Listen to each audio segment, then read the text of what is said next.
for the next 2 days, there's a fill. There's a fill. They're like, dude, you're right. I've seen like a shitload of guys that look just.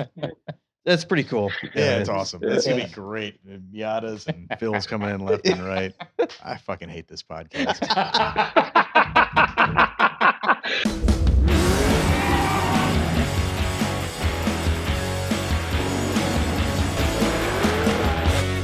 Welcome to Oil and Whiskey, an Ironclad original. I am Josh Henning. I'm Phil Gerber. I'm Jeremy Gerber.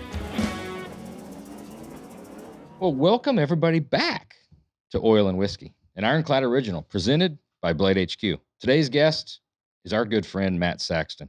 We'll discuss his award-winning car collection, some of which the Roadster Shop has had the honor to work on and build.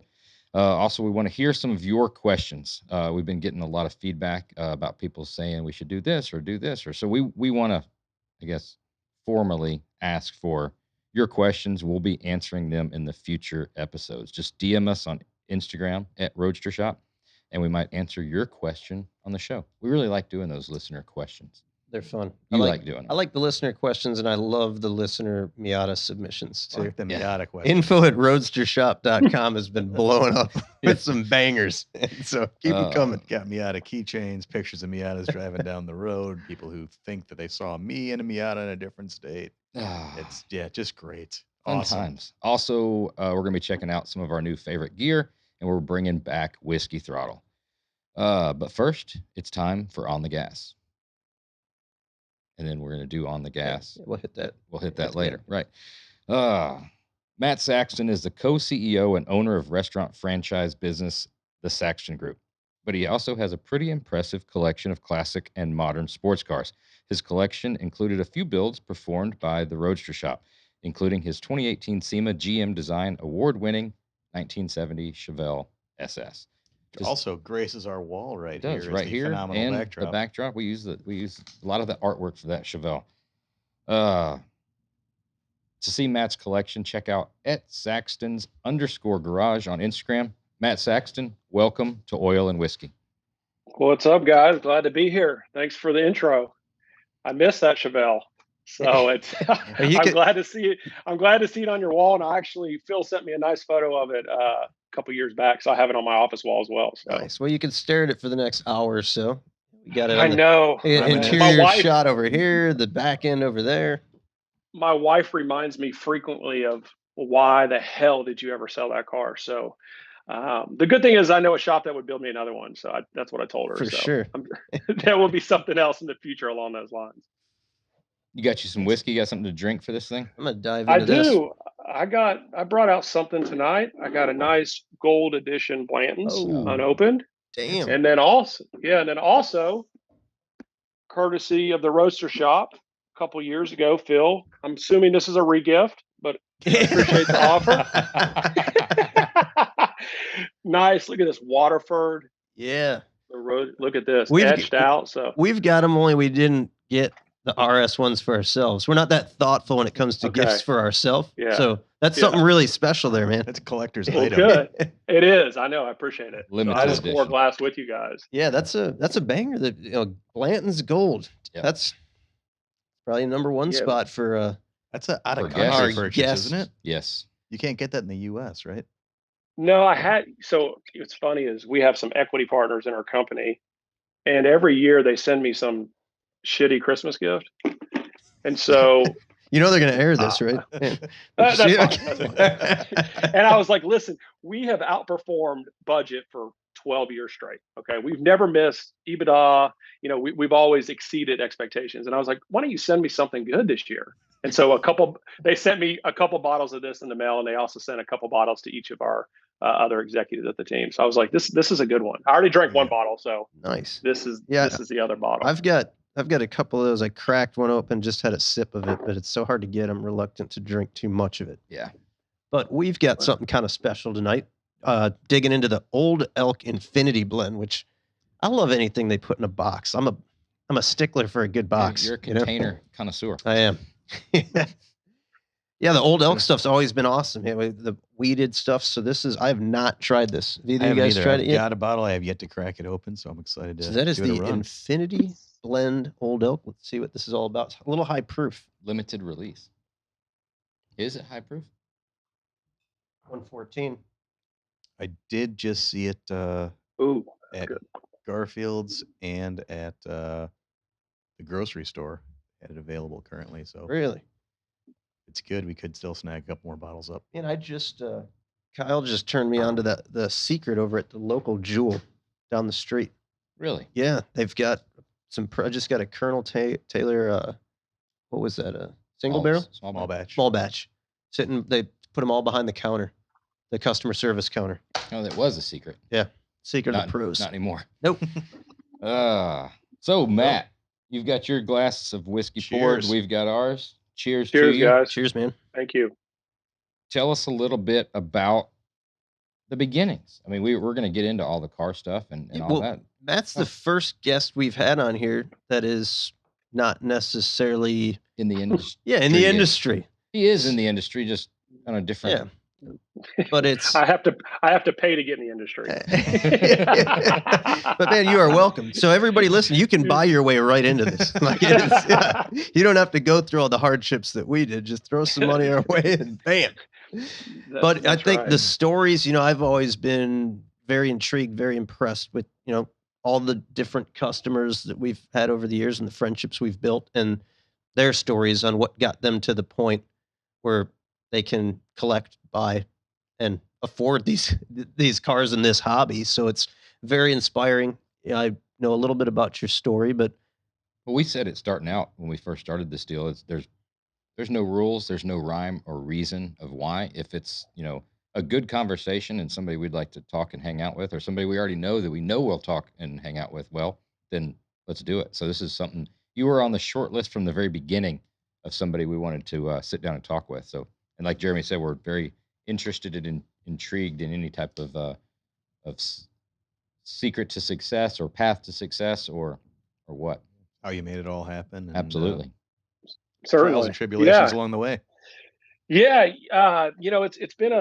It's been a good ride. It's interesting. Obviously I'm second generation business owner, just like, Phil and Jeremy. So I got, my parents basically got married during college.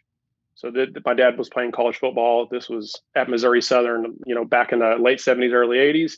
And my mom ended up getting pregnant with my brother in college. So, not ideal, but at the time, it's a good story working out. But long story short, my dad after college needed a job. He had no money, nothing. And his father sold pizza toppings to a company called Mazzio's Pizza, which was at that time, a pretty small pizza company out of Tulsa, Oklahoma.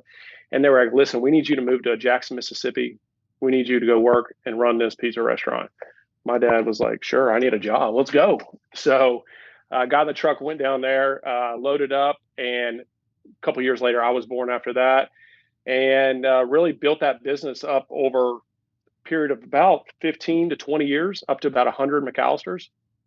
And it's funny, people ask all the time, and I love listening to you guys' podcast, so I appreciate the honor to be on here. But there is no secret, and I was fortunate that I got to see the hard work, the struggles.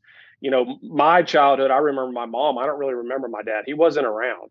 He was working, and so all those things that go into success today, all those bricks and all that hard work, those were really something that I was fortunate to see firsthand. And built in where we are today. And so growing up in the South, Josh, for us, it was a little different because we weren't originally from Mississippi. And so we were sort of an outsider. And I grew up in a town of about 7,000 people outside of Jackson called Madison, Mississippi. And it always felt a little strange, right? Everybody was like fifth generation. Everybody made fun of our accent because we really didn't have one. And I was like, which thank God, I'm okay with that at this point.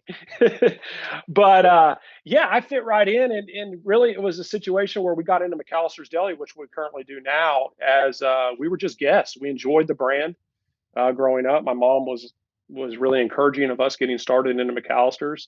And my brother came to Texas, where we are now in Dallas, to go to school. I followed to come to school in Dallas as well. And so subsequently, we started with one McAllister's Deli in Longview, Texas, and we currently have 84 restaurants now. We've sold off over 20 over the years. So we've developed over 100 plus McAllisters, and yeah, it's been a fun ride. It's been a fun ride.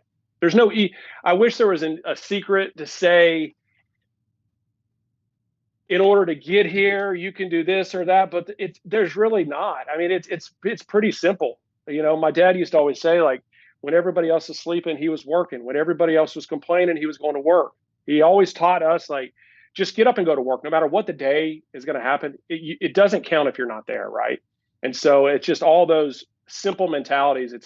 You sound like a simpleton when you repeat this, and you guys have had the same people repeat it as well, that you do have to have a little luck along the way, right? We picked a brand with McAllisters that has been successful. When we got involved in McAllisters, there was under 50 locations in the United States.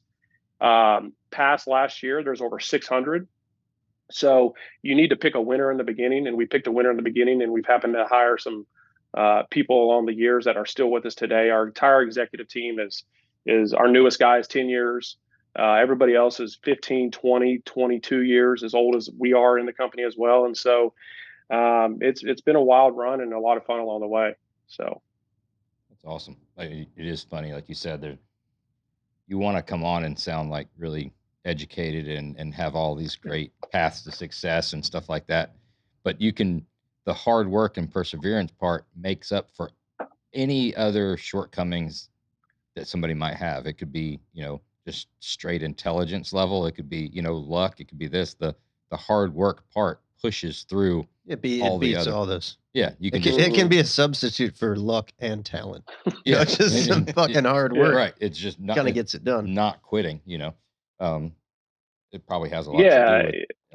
Yeah, and we were fortunate. I had a great example. I think that it's the same thing I'm trying to instill in my children today, is that they know Dad gets up in the morning, we go to work. It's not about what else is he going to do. And I got to see that, fortunately, every single day. And my kids get to see that same thing. So I hope there's more examples out there like that in our era, because I'm scared of what the future's bringing in this. We're looking at it on our workforce. I know you deal with it all the time on hiring. Mm-hmm. That this next generation coming up, or the next two generations, is a little different. Instagram get rich quick schemes. Yeah. Oh yeah. Yeah. That doesn't exist. You can, I mean, you got to win the lotto. Other than that, there is no get rich quick, scheme. It just doesn't work. Do you think that every generation though said that? I do, probably. Right. I'm trying to like talk myself into like, hey, listen, this young group of individuals that are coming into the workforce now, they're smarter. They're really in a lot of ways ahead of us, right? Technology wise, there's some incentives there and some things that we didn't have at that age. But I was saying to myself the other day, I was like, maybe this is all bullshit. Maybe they are much more advanced than we think they are. And it's just like every other generation, we feel like that they're behind in the work ethic. Because I know this, we have some young 20-year-olds working for us, lots of them. We have 4,000 employees, and a lot of them, the restaurant business is their first job. And there's some stars out there. And so it's just trying to identify those stars and making sure you give them the tools in order to be successful. But it's a different world we're in, for sure. I definitely think that every generation's probably said that, and every generation probably had their examples of like, well, everybody's looking at this person and they're trying to emulate. They also didn't have the Jake Pauls or the Kim Kardashians of I mean, that's just, and granted, not taking any, I'm sure in their way they probably do work pretty hard. Oh yeah. But however, getting to the point that they got was a little different than most common people's paths. Yeah, Kim had I was good. There was a low barrier to entry for her, I think. A bigger barrier than I'll take, but that's a good one. I'm not gonna. That was a setup. That was a softball. Go with it. I'm good. So tell us, you're in McAllisters, you're doing that, you're rocking and rolling. When does it get to the point to where you're like, you know what? I've been into cars. I like cars. I'm wanting to do something. What was your first purchase? Where'd the car thing come around? Yeah, the car thing came around as early as I can remember. My mom still tells stories all the time. I was the kid where in Mississippi, there's a few things, right? First, you have to drive a Chevy truck, right? Nobody has a Ford in the South, right? You got to drink Bud Light. You got to drive a Chevy truck, and you got to have the 4-inch tips coming out the back at a 45-degree angle, right? So for me, the first truck I had was an early 90s black Z71. If it wasn't a Z71, you better not roll it around. Yeah. I mean, that was it. We were in cotton fields, partying, drinking beer. I mean, that was really it. And so I was always interested in trucks at an early age. Also, wheels in general. So shiny wheels, chrome wheels, lowered.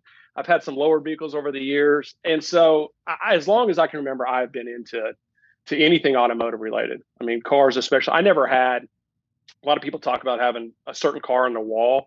I mean, when I was young, like if you had a nice pickup truck, you did it. I mean, you made it. I didn't have the Lamborghini Diablo or Ferrari 458 Speciale, some cars that I'm fortunate enough to have owned at this point. But certainly it was always something that was in my blood, always something that I enjoyed having. So first car purchase though, that it was a 29 like Highboy Roadster. Man. Primer gray. So who drove that? I mean, you clearly didn't fit in that thing. I mean, you're a tall dude. So I had it a couple years, and I drove it, and my head went over the windshield. Yeah. It had a small block in it, just straight headers. I mean, loud as fuck. I mean, it was a death trap, no seat belts in it. The guy who built it had never. It was he had never built anything. It was like a fiberglass body. He didn't know what the hell he was doing either. I remember when I bought it. I think it was like maybe like $3,500, something like that. But I remember going home and thinking like, hey, I need to go through this thing, and meaning like with a wrench and make sure all the bolts are tight at least. And it was sloppy. It was sloppy to say the least. But that's the one I really remember that really got started kind of down where I am today. And obviously with success, it opens up a whole new, genre of muscle cars or supercars or different things that you're into. But for me and you guys, it really was the Onyx Chevelle, that 67 Chevelle you guys did. That was the one I remember. Like, I remember the first time I emailed Phil, it was about the Chevelle that you guys ended up building for me. And I think another customer backed out on it. I can't remember the whole story on it, but something like that. But it was really that 67 Chevelle, which is still one of my favorite. The taillights on the 67 Chevelle are, I mean, the best in my opinion. They're tough to beat. It just blows the 66 in my eyes out of the water. And the 70 is pretty iconic in a lot of different ways. It's kind of the peak of horsepower. It's a bigger car. It's it just feels girthy on the road. It's just everything about it is iconic. So I mean, it's been interesting. My taste has changed over the years as well. Like everybody, as you get older, there's some cars that I own now that I probably never thought I would own, and certainly it's always an evolving journey of collecting cars. I mean, bring a trailer is the first thing I check at 5:01 a.m. when I get up every morning. So it's a bad drug. It's a bad drug. I got the same problem, man. Bring a trailer is dangerous. It's just terrible. Fortunately for me, everything brings like such high numbers, so I'm not buying shit. But I just, yeah, man. Do you get the email first thing in the morning, or you go to the actual website? Oh, I'll go to the website. I mean, I get the emails. I'll bid on something. I'm the same way. I bought an E92 M3 a couple of years ago on it, but other than that, I bid a bunch. But I haven't won a lot. So especially right now, it's tough to win anything. But yeah, I mean, it's like friends. My wife talks about like, hey, let's go out and meet some new friends. I'm like, honey, if they're not into cars and guns and I got nothing to talk about. And constitutional carry, I got nothing to do with you. I mean, that's so it's funny that my wife will like go pre-screen. She'll be like, okay, you're gonna like this person, they'll be good. We've all had that same conversation. Yeah, I'm like, because if I can't talk cars with you, I mean, I have some great friends, probably a handful of really close friends. That's all we talk about. It's not like we go out and talk about, we talk about work too, but 75% of the conversation is car, truck, Porsche, Baja, when are we going to do this? When are we going to do that? When are we going to find time for this? So, I mean, it's pretty easy to know if I'm out with somebody, they're probably a gearhead for sure. Did we talk about my last? I was going to bring it up. Yeah, my wife's. Story. This guy's a car guy. You'd love him. Did we talk about that? I don't think we've talked about that story. That's a great story. It is a good story, man, because it's the same thing, in my household. I keep like a very small circle, and it's you generally like you want to talk cars, guns, boats, Yeah. cool shit. Bourbon. Yeah. Now, my wife decides she meets this girl she's hanging out with who's got kids that are similar age to my kids. And she keeps telling me, you have got to meet her husband. You're going to love this guy. He's a car guy. He's just like you. He doesn't really like anybody. I'm like, what the fuck? So does that mean? Whenever they sell it too hard, it's just like in high school when it's like she's got a great personality. Right. You're gonna love her. Yeah, smile. So I'm like, yeah, probably not, but like I'll give it a shot. Like, I'm not gonna say no. So so we're going out to dinner with them. This weekend. So all right, fine. So we go out to dinner, and clearly not like a car guy, And he drives a Lexus. We're gonna get to that. He does drive, some kind of a sports car. So we're leaving the rest of the time to go, right? And it's a little sushi joint. We walk outside, and the valet is right there. Well, there's a red Callaway, I think, Corvette, like a C6 or C7, backed into the parking spot. So I had a couple cocktails in me, and I'm sitting there staring at this thing, and I'm like, what the fuck is that?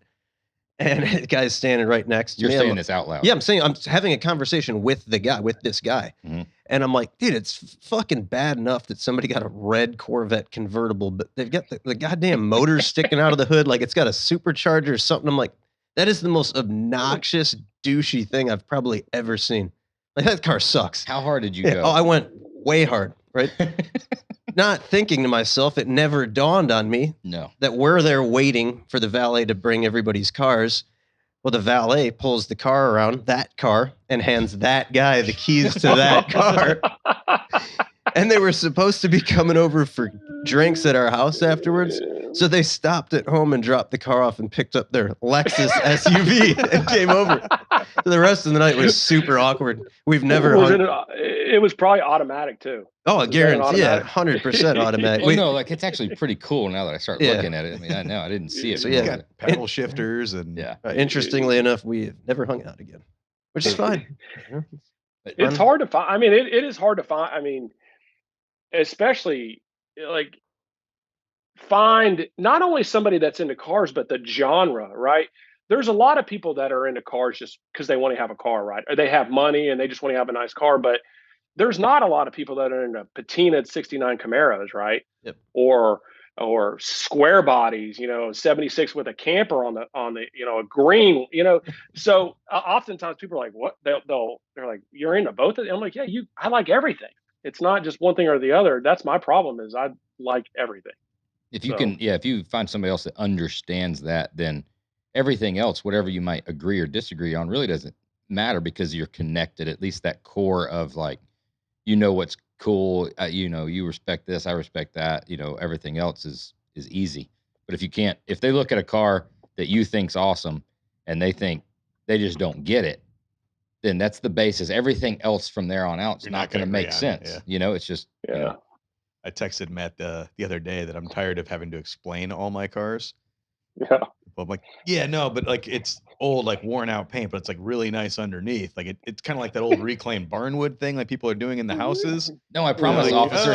Here's my driver's license. I live right down there. I promise. I live in this neighborhood. Dude, that happened to me. I got rolled in my neighborhood driving Phil's square body, which Matt owned for a couple of years. Just right around the corner, I pull out and I just kind of roll to stop. Right. So it's a small little neighborhood. There's a cop sitting right there, and he pulls me over. And this dude was so cautious approaching the vehicle. I mean, he's got his hand on the holster, and he's kind of like, and then once I showed him my license and I lived 2 doors down, he's like, but just try to be more respectful of your neighbors. And need any help with this truck? Is everything's going to make it?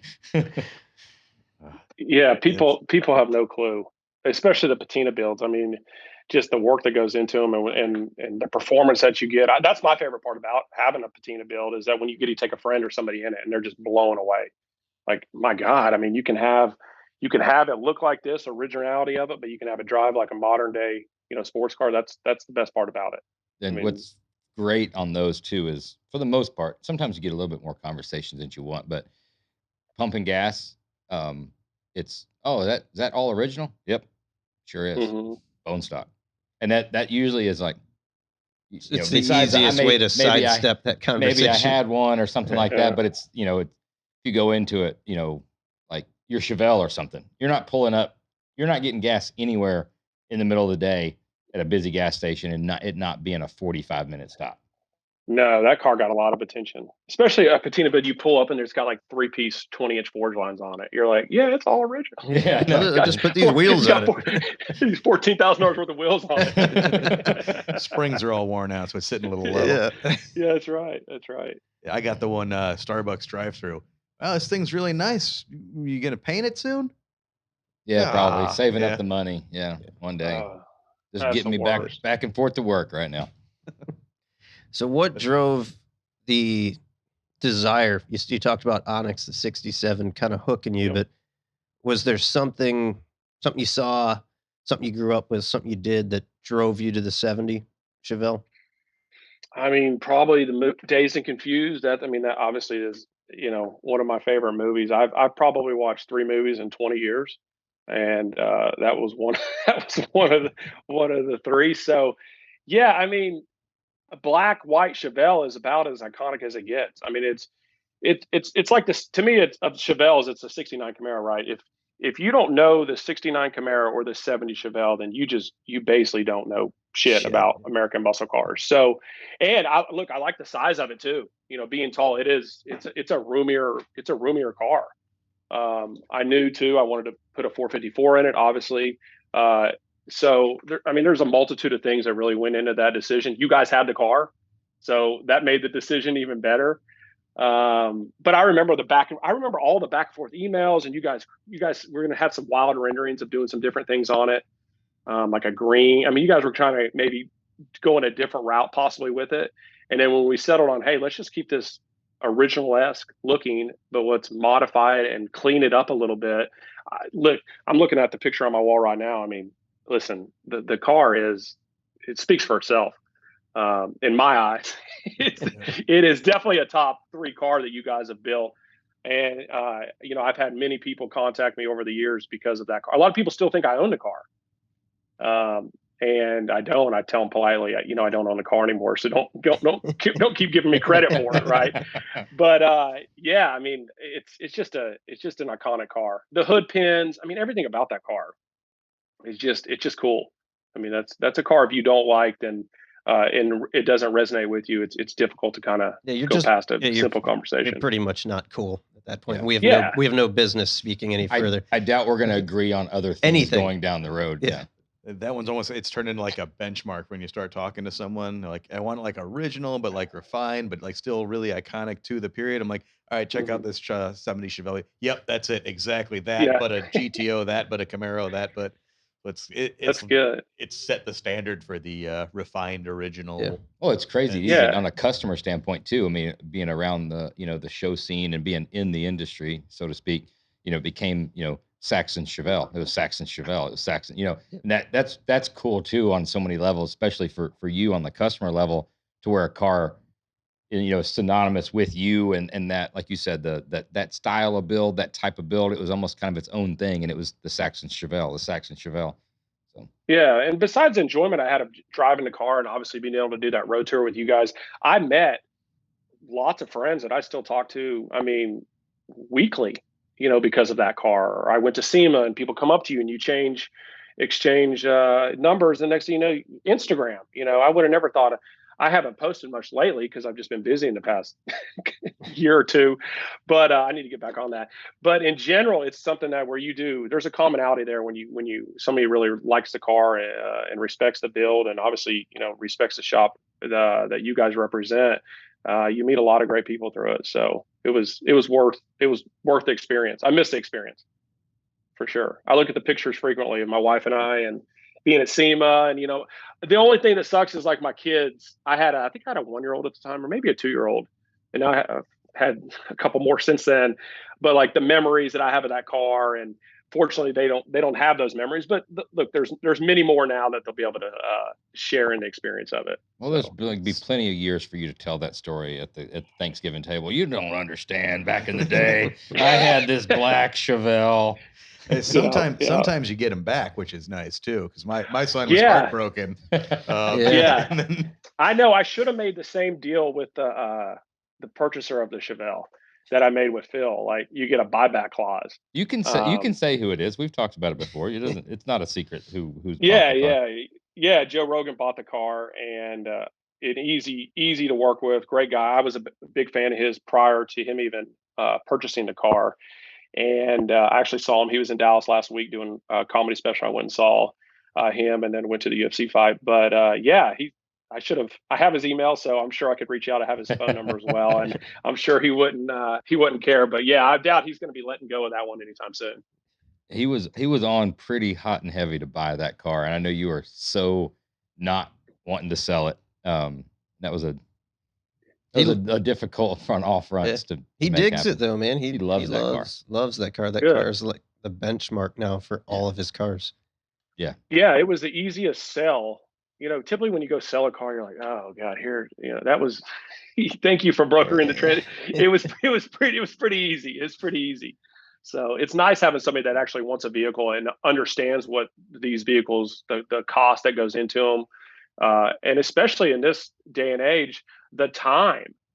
Back then, I think you guys built that car in 13 months, 12 or I mean, not to set expectations for every customer you have now, but to do a full build in 12, 13, 14 months, that's a difficult task anymore, right? Even in my business, I understand I can't even get potatoes right now. So it's just supply chain is a very difficult situation. So if you really want a nice car right now, I tell everybody looking, if you see a great car built by a great builder that you really want, pay the price for it, because it could be 3 years, and obviously the way inflation's going, it could cost another 30-40% higher. So I would take advantage of somebody that wants to sell their car and pay them good money for it and enjoy the car. Yeah, good quality builds that will stand the test of time, design wise and style wise, and will actually perform the way they're supposed to.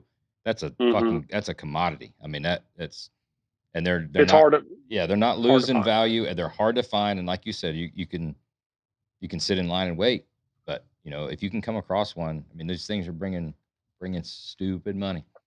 Yeah, I mean, it used to be the days of like custom cars, as you guys know. You'd see a Barrett Jackson, and I mean, a full build, $100,000, right? You'd see sell, and you're just like, that guy's probably got 250 in it, or at the time maybe 200. Listen, it's easy to look up results now. That's a great thing about all these auction sites, especially Barrett Jackson, is that to be able to build a custom car and enjoy it the way you want it to be, as long as you have great taste, don't do something stupid. And you guys are good about talking probably some of those customers off a ledge, but fortunately you can get your money out and enjoy a car. And so that's even better as a hobby, right? If you can build a custom car and you can enjoy it, and then obviously not take a 50-75% depreciation on it, you feel even better about it. That customer's coming back to you guys again. And I think it's the same reason why when you go to these auction houses and the first thing they talk about is suspension, they're saying Roadster Shop chassis, right? Well, that automatically, it's like building a pool at your house. There's value to that. There's real value to that. So the money that you put in the vehicle is money that you're going to get out of. And shaving the door handles, look, that might be $8,000 to do. Well, I don't know if you're going to get the value out of that. Putting a nice chassis underneath it from a reputable brand such as yourself, you will get the money out of it. It's almost like a right of entry now. If you don't say you have a full chassis from a full build standpoint, your expectations of getting dollar for dollar out of it, I think, is pretty low. I personally would never buy a custom hot rod or vehicle that doesn't have a Roadster Shop chassis underneath it. Period. That's awesome. It's pretty easy for me. Yeah, real easy. The customer base seems to be a lot more educated now on that. In years past, a chassis was just part of like a super custom car. It was just like a motor. It was a part. Yeah, it was a part. Yeah, brand. Right. Now I think everybody, well, not everybody, but the majority of the customers are driving cars. They've experienced bolting everything they can onto a stock chassis and just not being satisfied with it. So it's very cool to see that. And it's not, always just ours. I mean, granted, Roadster Shop chassis obviously kick ass and drive vehicle prices up probably 60 to 70% of what they usually would be, but it's cool to see that chassis, the proper motor, the proper trans. Yeah, so you gotta get the right parts, and that it elevates the car to a whole like second third tier from everything else out there. It's a chassis car. It's got a built LS. It's got all the right components in it. It just sets it apart. I think it's the customer like you said, our customer base has changed. I mean, we're continuing to get older. I don't know if you know this or not, but every single year. No, I know you are, dude. Yeah, you're aging. I said we. That's you all might of not us. be continuing No, for too much longer. Both Yeah, yeah, you're old, right? You're in your mid 40s. No, I'm early 40s. Mid 40s. Oh, Oh, early. not Yeah. mid. Okay. No, I'm not 45 yet. I'll be 44. You're not no, young. I'm 43 right now. You're gonna be 44. Yeah, but that's not 45. Mid-40s. Regardless, You look sprightly. You're good, man. I appreciate It's all that. the Ensure he drinks. Customers, though, in the last probably 5 years are becoming more brand aware than they were, say, 10, 15, 20 years ago when we all got into this. There was those major hard parts, components, and it wasn't about the brand. It was, I need a chassis, I need some cool wheels, and I need a motor, I need a transmission. Now these guys, they know the brands. I mean, back then, obviously they didn't know brands. I mean, most of those customers bought shoes and they happened to be New Balance, but they were just going to buy shoes, right? And they would buy a frame, and whatever that frame was, it's got a Mustang 2 in it. Right. Now it's about the brands. It's about the brand wheel. It's about the brand chassis. It's about the brand serpentine drive. You know, it's got to be a Wegner. It's got to be this. Oh, there's a reason for it because that stuff works. Right. You know? I mean, we just had, interestingly enough, like the most quintessential auction car that came into the shop that we're starting as a survivor build, that 67 Chevelle, right? So it was like highly modified. And I didn't, the car came, and usually I like to jump in them and drive them for a before and after. So I started up, and it's, oh shit, it's like whistling. It's got, something's under the hood. Got a whirly So bird. yeah, it's got like a Pro Charger or a torque store, something on there, on a 502, and take it down the street. I mean, I wouldn't drive it like around the block. That's all I did, and it was a horrible experience, but borderline not drivable. And we just yanked. I never looked underneath it, never really cared to see what was in it, because I know what it's going to be when we're done with it. But they yanked the body off of it and pushed the chassis off to the side. And I'm walking by and I look at the chassis and I'm like, holy shit, that's got coilovers on the back. And it's got like 4 bars and sway bars, and It's got parts. yeah, it's got every It's just got single. parts. Well, yeah, it has every single thing you would bolt on it. Some of them, with brands that people would probably recognize, and some with brands that they wouldn't. But it's every single part that you would think to upgrade, and just Not worth the price Yeah. of admission. yeah, absolutely. So, and that, I think people are finally figuring that out at the auctions, because that's a car that at the auction, it's black, it's sexy, it's got a supercharger, it's a big block, it's a 5-speed.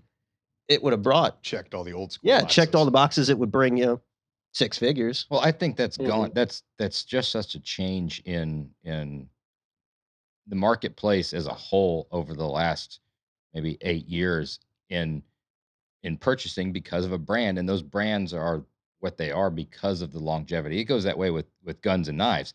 I mean, you're buying brand knives, whether it be a Benchmade or a Microtech or whoever, because they fucking last. They've got a great warranty, but you're probably not going to need the warranty because you can absolutely beat the shit out of them. Same thing on the gun side. In the gun space now, there's all kinds of brands, from the most Gucci thing that you can possibly ever find to the most straight off the Humvee, Desert Storm level weaponry. And there's brands out there that succeed because the shit's going to last.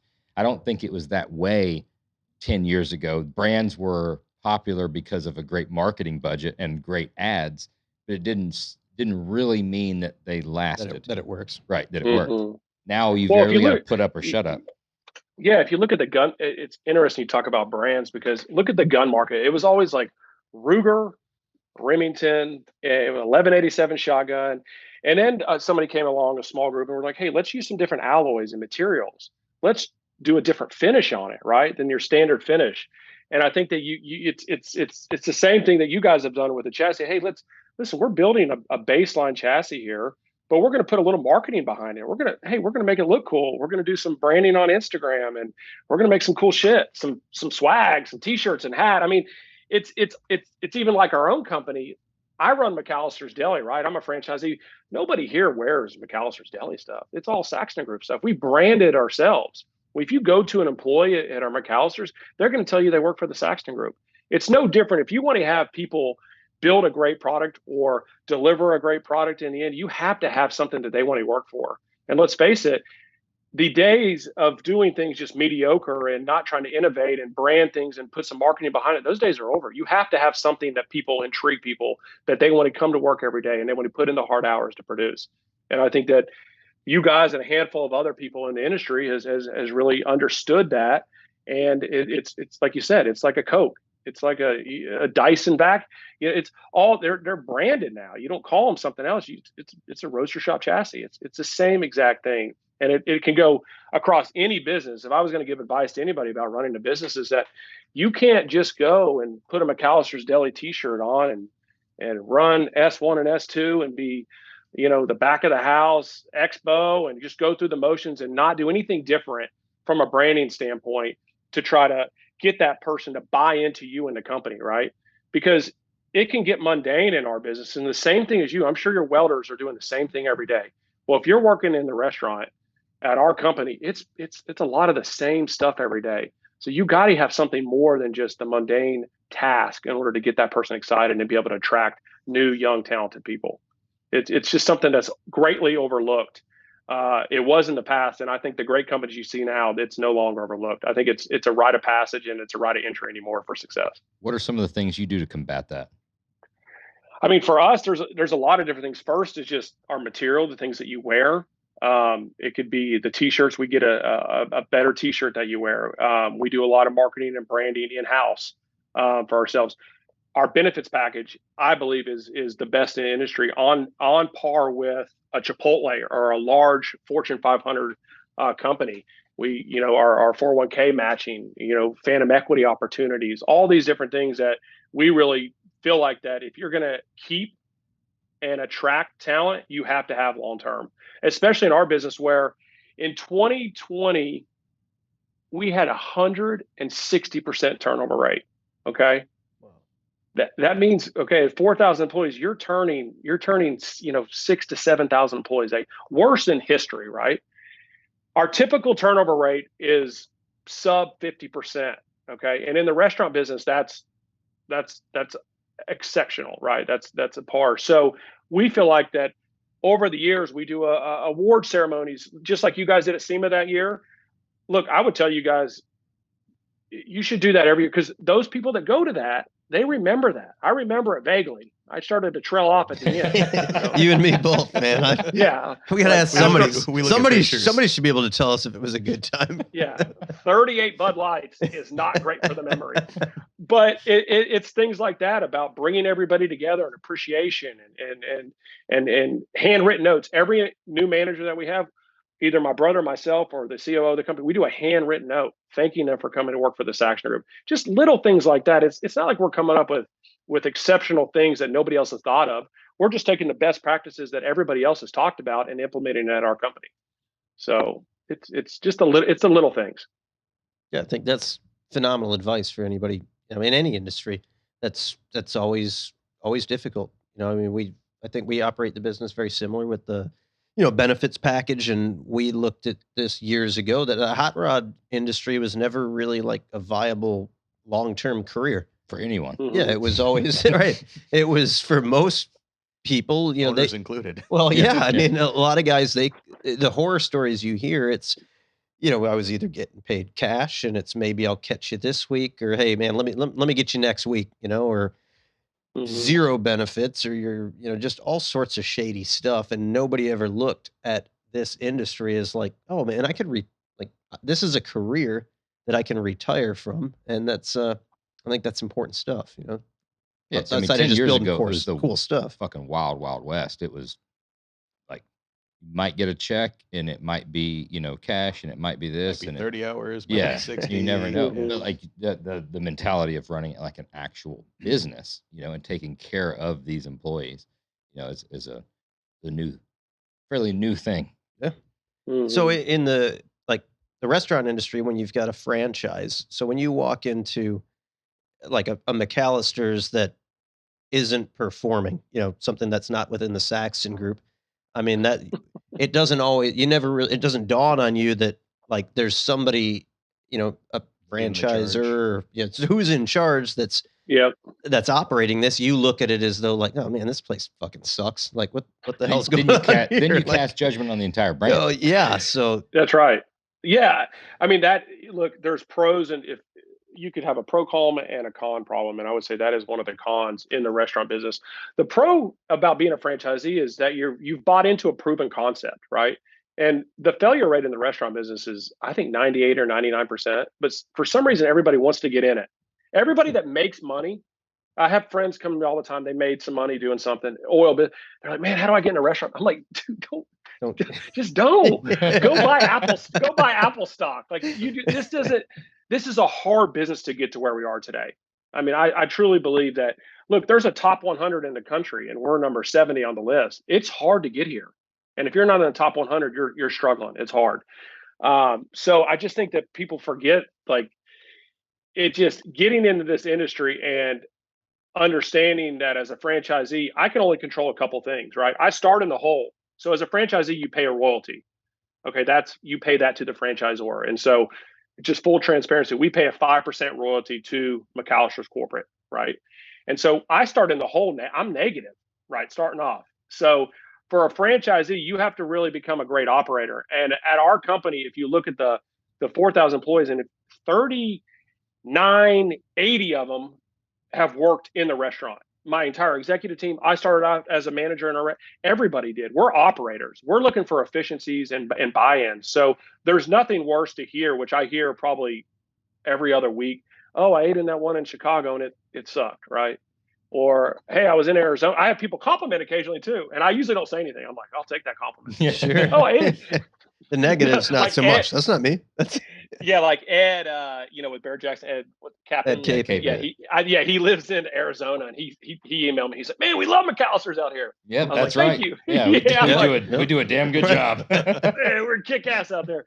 But yeah, I mean, there's pros and cons, but being a franchisee and being part of an early one that ends up having a multitude of restaurants and a lot of financial success has been greatly beneficial. But it's hard, hearing the negatives when somebody else screws it up, and it's easy to screw up. I mean, you have a busy shift. You have 30 employees there, and a lot of times it's the first job. Like that's what I love about the restaurant business. We hire 16-year-olds. I mean, that's a lot of industries.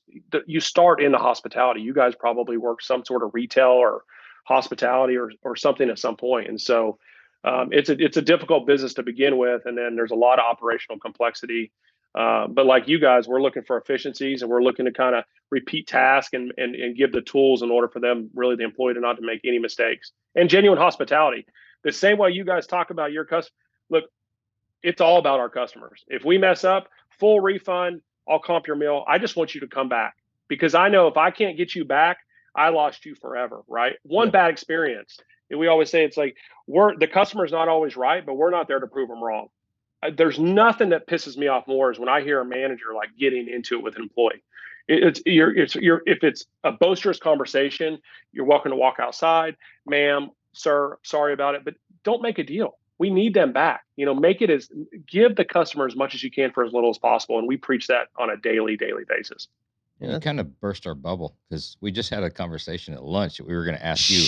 We were going to ask you off air. We can't let this cat out of the bag. A franchise that we wanted to start. Yeah, this kind of turned. This is going to be the next, taking the wind out of our sails. This is going to be the next step for the Roadster Shop. Yeah, we do want to open a franchise.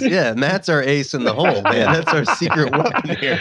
All I can do is give good, honest advice. We want to open a franchise just because we don't have one local and we want to eat it. All right, so here it is, man. How the hell do we open a Waffle House? We need a Waffle House. We don't want a lot of them. We just one. How do you just get one Waffle House? How do we get a Waffle House? Look, the problem with I've never been sober to a Waffle House. Dude, it's good. It's good even when you're sober. Okay, so I need to try that out. Yeah. I'm not, I get a lot of trade magazines, and Waffle House usually isn't in the pages of "We Want You." I figured Waffle House is like number one. Yeah. There's Waffle House and then McDonald's, right? Oh, dude, first you need to know how to order. Next time you need to go to Waffle House. Steak and eggs, hash browns. Oh, over easy. You're missing out. Yep. You're missing out. I'll text you the secret menu of what you need to order. Please do. I'd So, love to know that. so are you going to be able to guide us through this process? Yeah, so seriously, we want a Waffle House up here. Is there nothing like that? There's got to be. No, there's got to be a Waffle House. Closest one's Indianapolis. Yeah, 3.5 hours away. 3 hours away. Really? Yeah. And you guys are you guys need to move to Texas. It's damn tough. it. Yeah, it's It one is. of many reasons. Yeah, one of many. Right. Look, we could talk this whole podcast of why you need to move to Texas. But everybody's moving to Texas. It's not going to be that way in a couple of years. He's not in Austin. So. Yeah, he's in Dallas. Yeah. Oh. Yeah, but I would tell you, here's the thing: is that the majority of people that I know that have moved from mostly the West Coast. If you talk to people on the East Coast, they're mostly going to Florida. It seems like Florida tends to be more of a hub for East Coast, and West Coast is Texas or Nashville. The majority of them that are moving to Texas are not here to change Texas. They're here. They're moving here for a reason, right? And I would like to think that as there's an influx of population here, that it'll continue to be that way. You say that until that constitutional carry is taken away. Oh man, I mean, probably not going to happen. Probably. That was the greatest thing ever passed. I'm like, of course, right to bear arms, right? Yeah. We need to be able, why? I mean, listen, we could go off on a tangent here and talk about that for a long time, but yeah, it's definitely, Texas is a great place. We take a lot of credit for our business success, but we've been fortunate that we've been operating in Texas and even Oklahoma for a lot of years, and they're strong states. I mean, through the economic downturn in 2008, 2009, 10, Texas really held up. It didn't have the same economic crash, and whatever is going on right now in our economy, it's obviously something new and sort of impossible to predict what the future is.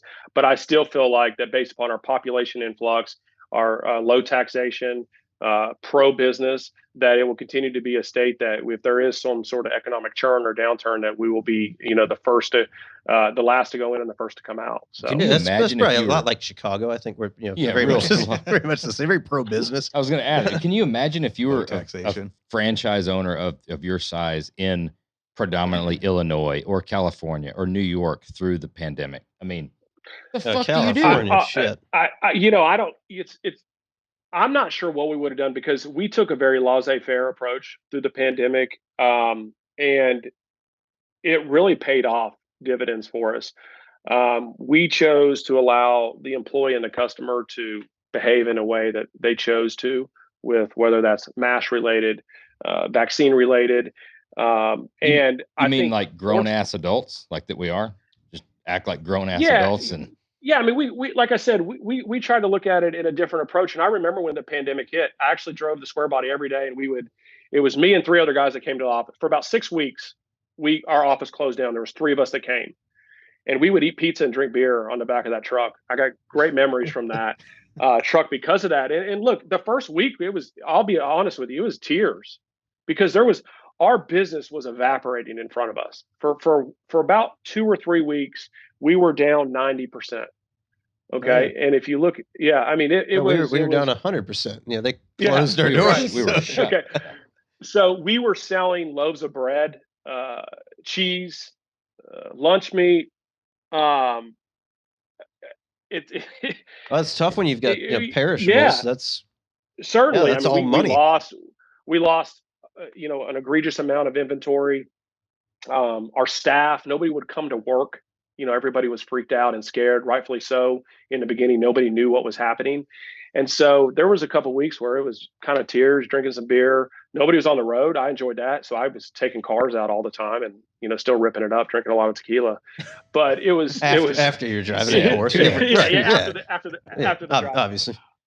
But we talked about all the time. We're fortunate. We get opportunities in these other states, and it's just kind of, we like to be right in the Midwest, I-35 North, from Texas to Des Moines, Iowa. And it would have been difficult for us to be able to operate. We came out, it was about 6 weeks. And after that, the first 6 weeks, we came out and it just was sales just straight up. And we still have not plateaued. We're still seeing positive self-store comp. Now our margins are not what they need to be, because food costs and some of these things have become uncontrollable. At some point as a business owner, you cannot continue to price, right? You have to say, I am willing to lose or take less money this year as a company versus what I did the previous years. And we're in that situation now where food cost, I'm sure you guys watch the news, and everybody knows, even in you guys' business, that when things are running this hot, I could take a price increase tomorrow and I'm already behind. Yep. It doesn't really matter anymore. So, those have been a lot of our conversations, and just getting product and supply chain has been a difficult thing. But being in Texas certainly helped us and allowed us to have some freedoms for our employees and some things that we were, very, very adamant about early on, that we weren't going to change no matter what was going to be thrown at us. We were not going to change or change the way we looked at running our business at all. And if that was fines or regulatory boundaries that we were out of, we were perfectly fine with taking that head on. So I know this is a little different than what your restaurant does, but explain to me, just because I've always wanted to know, what the fuck happened to all the chickens? Why is chicken wings the price of gold? Oh, dude, we go to the little wing place down the street from here, and it's like the equivalent of going to like Ruth's Chris for like a nice fillet. Where did all the chicken wings go? Well, it's a couple different things. If you look at chicken, we serve over 10,000 pounds of chicken a week, so we are going through a lot of chicken product, and it was everybody was at home, right? So a lot of the product grain costs went through the roof.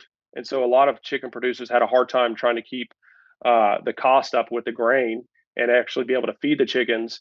And then obviously everything you've had now with Ukraine, they're a huge exporter of wheat and grain, has continued to be a hamper to that. And then you have, I believe there was a couple bird flus. There's always a bird flu lying around where they have to kill 2 million chickens. And it was just, it's like beef, right? Beef was the same thing. It's like right now, most of the United States doesn't realize that we're in a potato famine. We're out of large Baker potatoes. It's a real problem. And in our business, where we serve giant spuds, and a lot of them, more than anybody else in the country as far as sizing goes, they're not there. Isn't fucking Bill Gates like the big potato guy now? Didn't he fucking buy like a gazillion fucking acres? Yeah. Yeah, he probably did. Yeah. I just don't understand. I chose not to plan enough. Yeah. Demand can never out increase what it's fucking potatoes. You're telling me that I just don't get. You're telling me that many more people just decided growing. No, it can't be. No, here's the situation. Demand. It has to be on the supply side. It cannot be the demand, because one potato, two potato is not in the malls anymore, dude. So you rewind, back, dude, the 80s and 90s, fucking potatoes had to be like, through the roof, the amount of consumption. They're gone. So I just don't, there's so many that I just don't understand. Yeah, and potatoes are picked in the fall. So they're picked only one time a year, and they store them in these giant underground caves, containers. And so they're blown. The last report I read was some global warming issues they think has been an issue with the crop this year. They didn't expect demand to be this high. Look, there's a lot of different things that go into it, but unfortunately, this is the worst in almost American history. So we've had a lot of worst the past 24, 36 months. So. Yeah. What is not expensive as far on the food product side? If you compare ice, man, refrigeration is through the roof. That's probably compressors. That's almost the most expensive. You can't even, for instance, we have a job site, several of them right now that are waiting on AC units. You can't get 10 ton, 12 ton, really larger ones, 12 and 14 ton units are more difficult to get than ever. I don't believe there's anything that is cheaper now than what it was prior to March 14th of 2020. So did you have to? Yeah, and go ahead. You finish. No, and it's hard when you look at pricing too. And you guys, look, I'm sure have taken price increases as well. It's a hard conversation. It's the hardest conversation that I have to have because I control our pricing. I have the final sign off on it. It's my least favorite part of the entire job I do, because I don't want to take price ever.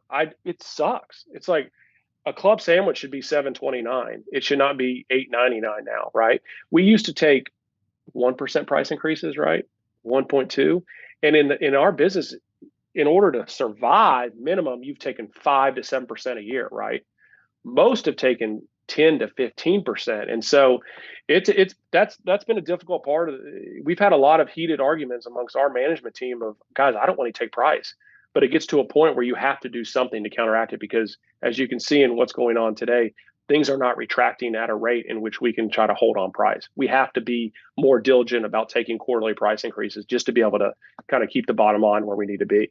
Because there's more to it than just making more money. People forget there's bank covenants, right?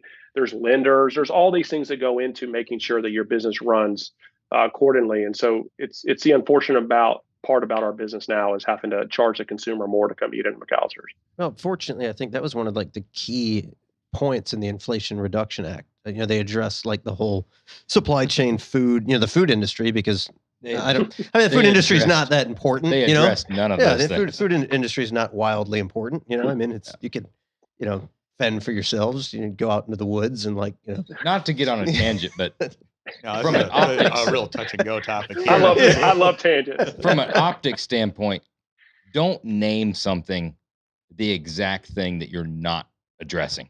That's their go-to, though. I know.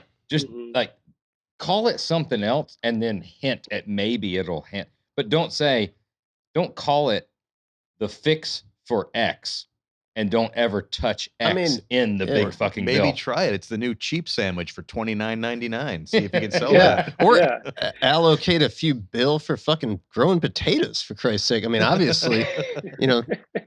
Give the man some potatoes. Yeah, potatoes are an issue. Dude, you know? Somebody somewhere is sitting on a fucking shit ton of chicken wings and potatoes.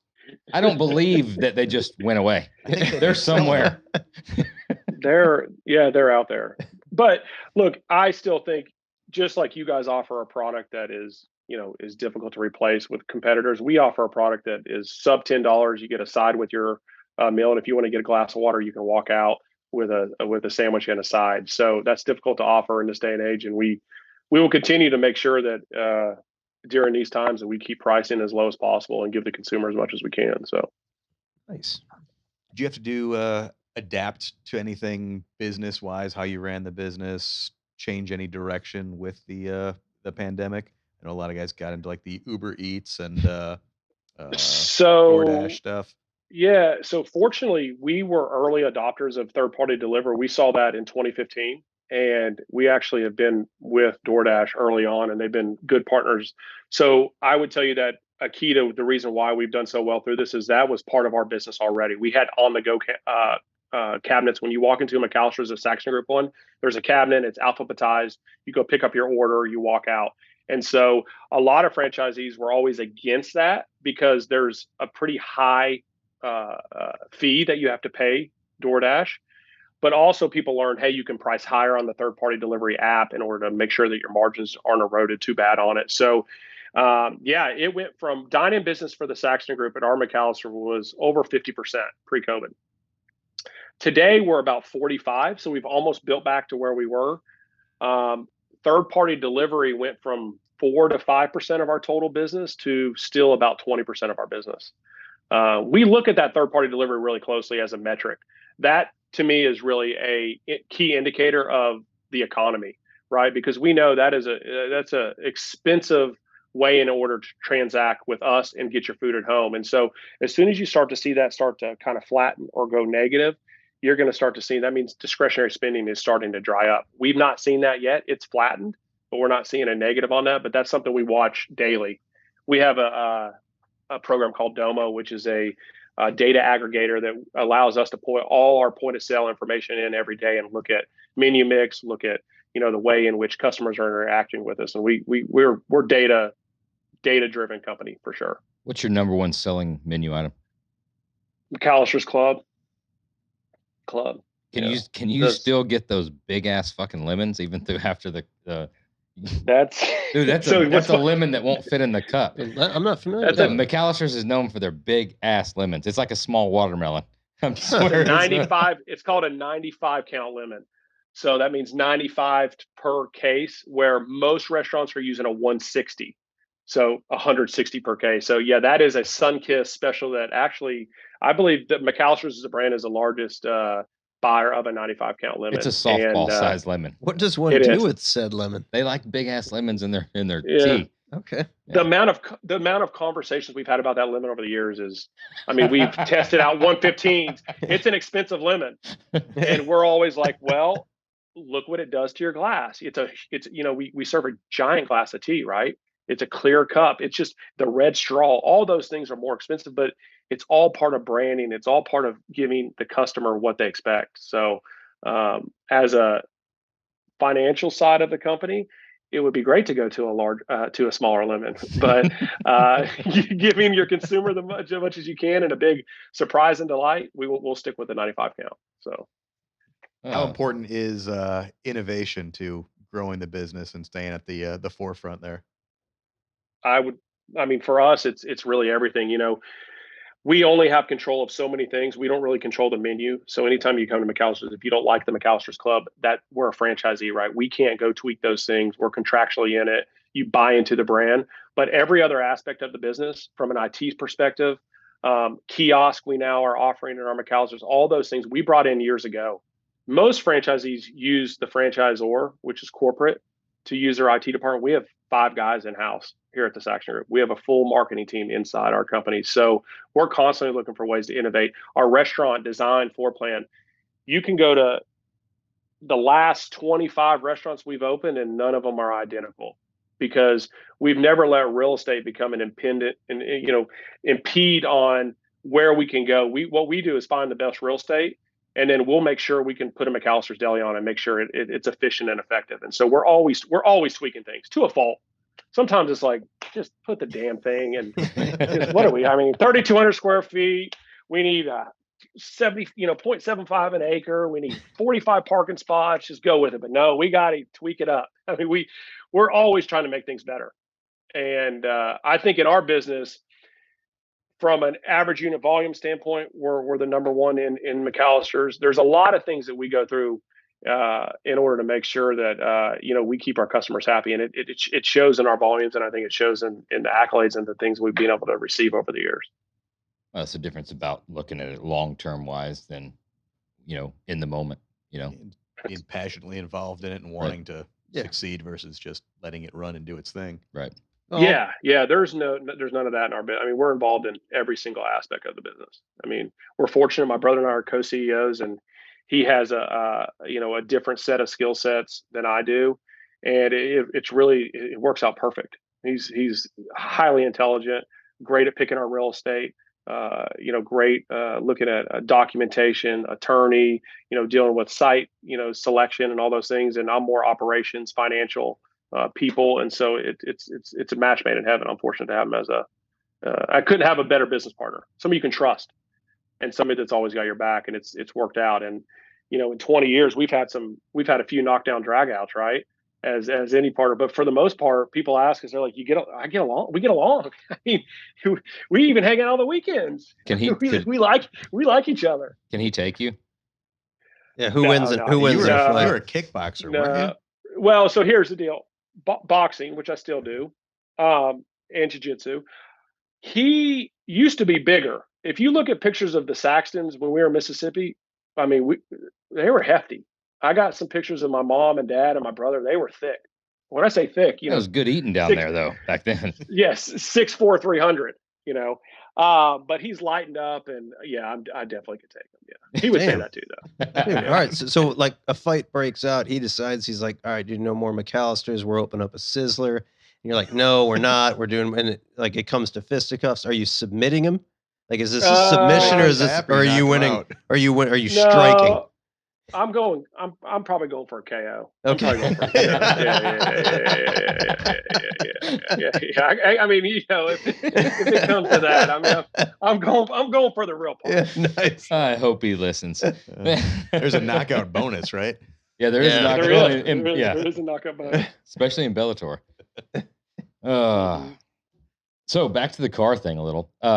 Sure. So you did the Chevelle. That was fucking awesome, fun. Went to SEMA, had some, great times. You somehow, some way convinced Phil to sell his Pride and Joy. I convinced Phil to sell his Pride and Joy.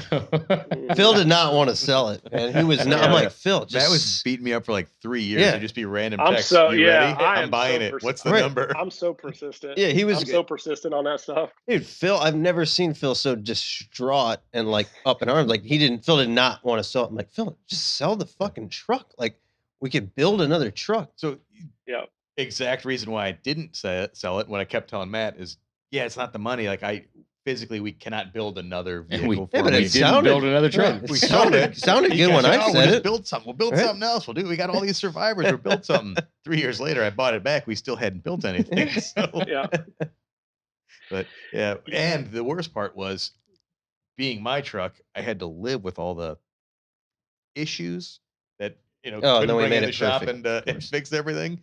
So it's like, just deal with it. Go to sell it to Matt, brought it in the shop for like 3 weeks, fixed everything that was on my 2-year list of things to take care of. I got to drive it home one night. I'm like, dude, this thing's fucking perfect now. Next morning, it's on a trailer going to Texas. Well, now you guys put 1,000 hours in it. I mean, that's usually the way it goes. Yeah, I had it several years and not one issue. And I even changed the oil on it. Yeah, I mean, I managed to put the oil in there. Yeah, well, we got right. It's got it's got a vacuum leak now. Like it must have cracked a vacuum cap or something. So I don't know if is that your responsibility now? Like I don't know how that works. What's the warranty on that? I feel like that's. I mean, at this point, I'm out of it. So where did it come into getting into the P cars and other branching out? Sure. The P cars was I went to a track day at one point and really enjoyed driving a Porsche. For me, running a business, having a young family, 3 kids, I need reliability. And Porsche, when it comes to reliability and being over-engineered, is by far the best. And so, I can't sit here and say growing up, I like dreamed of owning a Porsche. I couldn't even pronounce it, for God's sake. I didn't know what the hell it was. But when you look at the brand and what they've done with displacement, and really the body style is really not changed much, right? A few more aero on it over the years, but the displacement went from a 3.6 to a 4-liter in 15 years, right? I mean, it's not a big change, but I love naturally aspirated engines too. Just to say that here is the majority of things I've ever had have been NA. I love high revving. So the Porsches I have are 9,000, rev RPM, which is really cool about the new Corvette and the engines they're doing, the flat plane crank stuff, high revving. And got into it and have just since then have been able to purchase a few. And I really like the 997 generation, which was 2008, 9, 10, 11. And was able to purchase a couple of those over the years and just started collecting. I mean, I'd buy something and I'd have to sell it to get the next thing. And fortunately, I don't have to do that as much anymore. So nowadays I buy something and it tends to just kind of stick around for quite some time. And I've been able to buy some cars back over the years as well. So got into it that way. And I'm pretty deep into it at this point. I don't mean to correct you too much, but you said the reliability was the driving factor. It has to be reliability and high performance. High performance with high reliability. Otherwise, you could buy a Camry. A Toyota Corolla is super reliable. Yeah, you have no problem. Yeah, but that's not. I mean, you're exactly right. I mean, I think Porsche, if you look at it, is one of the few brands that you can drive to the racetrack. You could put, 30 laps on it, and you can drive it back. I mean, they're fairly bulletproof. When I talk about no problems with the truck that I have from you, I've never had a problem with one car that I have. I mean, Porsche and Mazda are neck and neck. I mean, the Miata, obviously it's the same. It's well known. It's world renowned for this performance. Both drivers' cars. Yeah, it's just a space issue. Like carrying your race tires. Oh, Matt's told me he would have got a Miata if he would have fit in it. He just can't fit in it. Oh, for sure. Yeah, you can actually modify the floor. I had a friend that raced Miata, and he convinced me to sit in it, and he was like, dude, we can modify this down. And I'll probably just buy a Porsche. You can't modify. You can't modify that what it looks like. That looks more like Phil than it does me.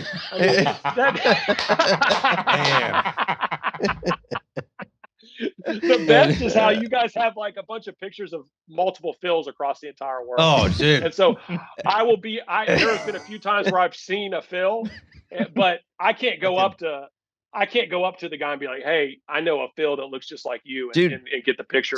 If it's like one of those like epic fills, you can do that. I've done that. But for the most part, so here's the trick.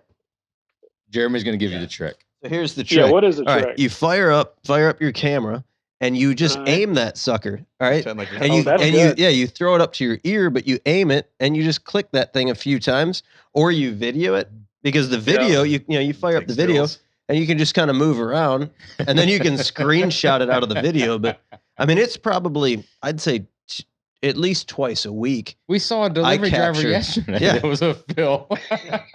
It's like, he's so I guess it's just generic. It's just a generic look. I mean, I don't know. Incredibly fucking handsome looking. Yeah, it could just be like really good looking dudes out there. Yeah, at some point we're gonna have to share that, because Phil's on board with it. Phil is the keeper of the Phil file. I mean, we're gonna have to get the Phil file to Ironclad. How many would you say you've got? There's well over 100. Yeah. You should do a mosaic. You could do a mosaic on the screen and like all the different fills across. If we could do your face of all the fills. Oh, I'd buy that. But it's it's wild how people like get it, because I could say that about you. I mean, granted, like you and Richard Rawlings look almost identical, right? So like it's a doppelganger, but exactly. It doesn't happen a lot, right? Other than Richard Rawlings. Okay, you said it that twice. You look like, and then there's Richard Rawlings, and then there's you, and the two of you like look very similar. Beyond that, like it's not a lot. But Phil, I mean, we brought that up when we were in Kentucky with all those dudes. We went on Bourbon Trail tour. Bunch of guys who had just met Phil, and we brought this up because I'm laughing my ass off, and they're like, "What's so funny?" I'm like, "That dude looks exactly like fucking Phil. I got to take a picture of it." And they're like, "Whoa." For the next 2 days, there's a Phil. There's a Phil. They're like, dude, you're right. I've seen like a shitload of guys that look just. That's pretty cool. Yeah, it's awesome. It's gonna be great. Miatas and Phil's coming in left and right. I fucking hate this podcast. Phil's like the little brother I never had, man. I love this. Man, yeah, I get to pick on him now. It's the roles have reversed. He said, "I fucking hate this podcast." That's the greatest line. I want Ironclad to cut that out, and that's the teaser for the next episode. Yeah, it's all good stuff, though. Yeah, I don't know where we were at. We were talking about Porsches. We'll edit all that Porsches. Yeah, we were talking about Porsches. Oh, yeah, that's great. Yeah, that's great stuff. So, the Porsches, the garage. I know you put up a badass garage, right? I mean, dude, that is. You're used to seeing like. Everybody's got collections and pole barns, right? That's an easy thing to throw up there. But dude, the fucking garage is beautiful, man. I mean, that is very tastefully done, man. I love seeing your stories of everything that you got going on there. The garage is kick ass. The collection's awesome. Also, wildly impressed with your detailing skills. Like that is, dude, that could be a next step for the Saxton Group. It's definitely a hobby. Like I told you guys earlier, I have a hard time sitting still. And when you talk about watching movies, so for me, a typical day is wake up at 5 a.m., gym, whatever I'm doing, right home at 6:30, eat a bunch of eggs, go to work, come home, kids are down or whatever's going on. And then I go back to my barn and I just, fiddle around. And so detailing was something that I became kind of probably into 3 or 4 years ago. And yeah, it's become quite the hobby. I'm an obsessive personality by nature, compulsive. So for me, if I get into something, I'm getting completely into it. I'm watching the videos. I'm going to make sure that I absolutely perform the best I can at the skill it is. So I spent a lot of, my wife and I built a house. We bought it in like May of 2020. That was real smart, right? When everything's collapsing, I went and bought a lot. Yeah, it worked out. But at the time it didn't seem like it. And then we built a house, and the majority of my time went to building the barn in the backyard. But yeah, I was in a kind of a garage condo prior to that. And I built a, 60 by 60 in the backyard. And yeah, it's got water. It's got everything I need. AC, drains in it, power sprayer on the wall. I mean, it's full lifts, in-ground lift, New Spawn, which is like a German company. They did an in-ground lift in it. So yeah, it's set up to do kind of whatever you need to do to maintain or detail a car. And that's just where like where dad's at, right? At this point, the kids probably know that. Are they allowed in there? No, not without me. Hell no. No. I've seen them. I have cameras all over, and boy, I've seen them out there. My son's. I have a 7-year-old son now, and he's getting Curious. smart. He's getting curious. Yeah, we'll go in there, and they're finally now old enough where we can go out there and they're not destroying things or they want to touch everything at that age. You guys have kids, so you understand that really well. And yeah, it's going to be a lot of fun as they get older. I mean, we can spend a lot of time out there. I go out there, put a cigar in my mouth, have a drink, put some music on, did a good sound system in it, and just kind of piddle around. It's not a lot of stuff's getting done back there, but I'm having a good time, and friends come over. And that barn is like my pride and joy for sure. It was a lot, like I said, a lot of research and effort to get it the way I wanted it to be. That's awesome, man. I think I'm going to send the square body back to you for a couple of weeks because when I got it, it was fucking spotless. It's never been that clean. Oh, I mean, I take, and I drive everything too. It's like I just take care. The way I look at it is that if you're going to have something and you're going to spend all this money on it, you might as well take care of it as well. And for somebody like myself who doesn't sit down at night until he goes to bed, it's a perfect match. So well, I'm not trying to get too deep, but I firmly believe that a man, if you want to be a real man, every man has to have a project, something that they're currently working on, fiddling with, touching, thinking about, going to sleep at night, thinking about creating, crafting, tweaking.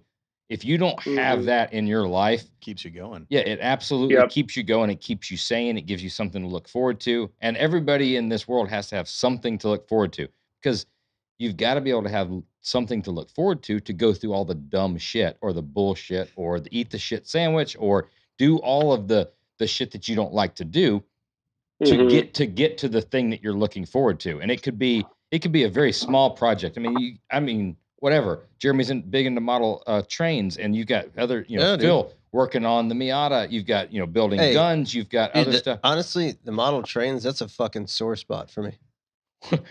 And I don't appreciate that. He had a trundle bed growing up. You pull out a trundle bed and a train set in there. The only thing that I resent my father for out of my entire fucking life is that he turned my trundle bed into a fucking train set. He had to play split trains. And I still hold that against him. Really? Like, dude, fuck trains. Yeah.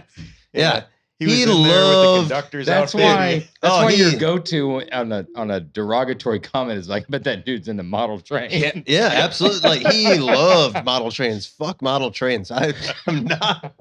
And I'll never, I used to have friends sleep over. Oh, yes. Mom, can you get a sleeping bag? Because my trundle bed's a fucking train set, right? So we'll just leave it. But I do firmly believe, and I'm being honest about this, everybody has, and it could be something small. It could be a very small thing that you're working on to a big thing, like building a garage or constantly adapt. You've got to have that project that you're putting your creative juices into and having that thing to look forward to fuck with, to get you through the day. If you don't have that, if you're just bouncing around through life and you're going through the motions and then you get home and you don't know what to do with yourself, boredom in a man's life is the worst possible thing ever. It is. And I don't, not to get too deep, but I that's the problem with most of the generations. Boredom, they don't have a fucking hobby, or they don't have in it. And I say hobby as a general term. You've got to have something that you're learning to do. You're excited about learning. You already learned everything there is to do, and you're still continuing to do it. I don't care. Build a knife, do leather work, fucking sew, like anything. Just get into something that you're looking forward to doing to take your mind off of the daily bullshit or the grind or once you put the kids to bed and everything. You know what I'm saying? You've got to have that thing. For sure. And the problem with a lot of when you talk about social media is that everybody thinks you have to have money, right? You need money in order to have the nice things, or I'm looking at somebody that's already made it and I'm seeing the nice things they have. And what you just talked about, you can just find something that interests you. And those little things along the way, it's talking about the work ethic, right? I've never met somebody successful that sleeps in on, there's always a regiment, right? It's always this. Everybody I know, people are like, oh, you get up at 5 a.m. I'm like, yeah, I've been doing that for 15 years. It's just part of. I have found the more successful people I know, it's all about routine and regiment. Get up, work out, do this, start your day. I mean, it all goes into the flow of finding something you're into. But certainly, I mean, you see nowadays people, they're on their phone for 2 hours looking at something that they hope they can have someday. Right. Well, look, I'd say use that couple 2 hours, and it could be little. You can go out and clean your 35-year-old pickup truck, and look, there's a skill set you're learning there that you can go apply. That is a lot better than what you're doing on that phone. Dude, that's a very interesting point that you brought up, because it's something I've always been intrigued by, is like the morning ritual of what just high performers do. I've got a very good friend of mine who's wildly successful, and that's something that him and I have talked about before. And it's like, I think that is critical to success, is what you do to get like your day started. And you talk about getting up at 5 and working out, but like, what is a morning in more detail? Like, what is a morning like for you? Yes. So for me, all 5 days of the week are planned out already for me. I mean, Mondays I train with a trainer. Tuesdays I either play pickleball or do go to a place called Burn Fitness. Wednesdays I box.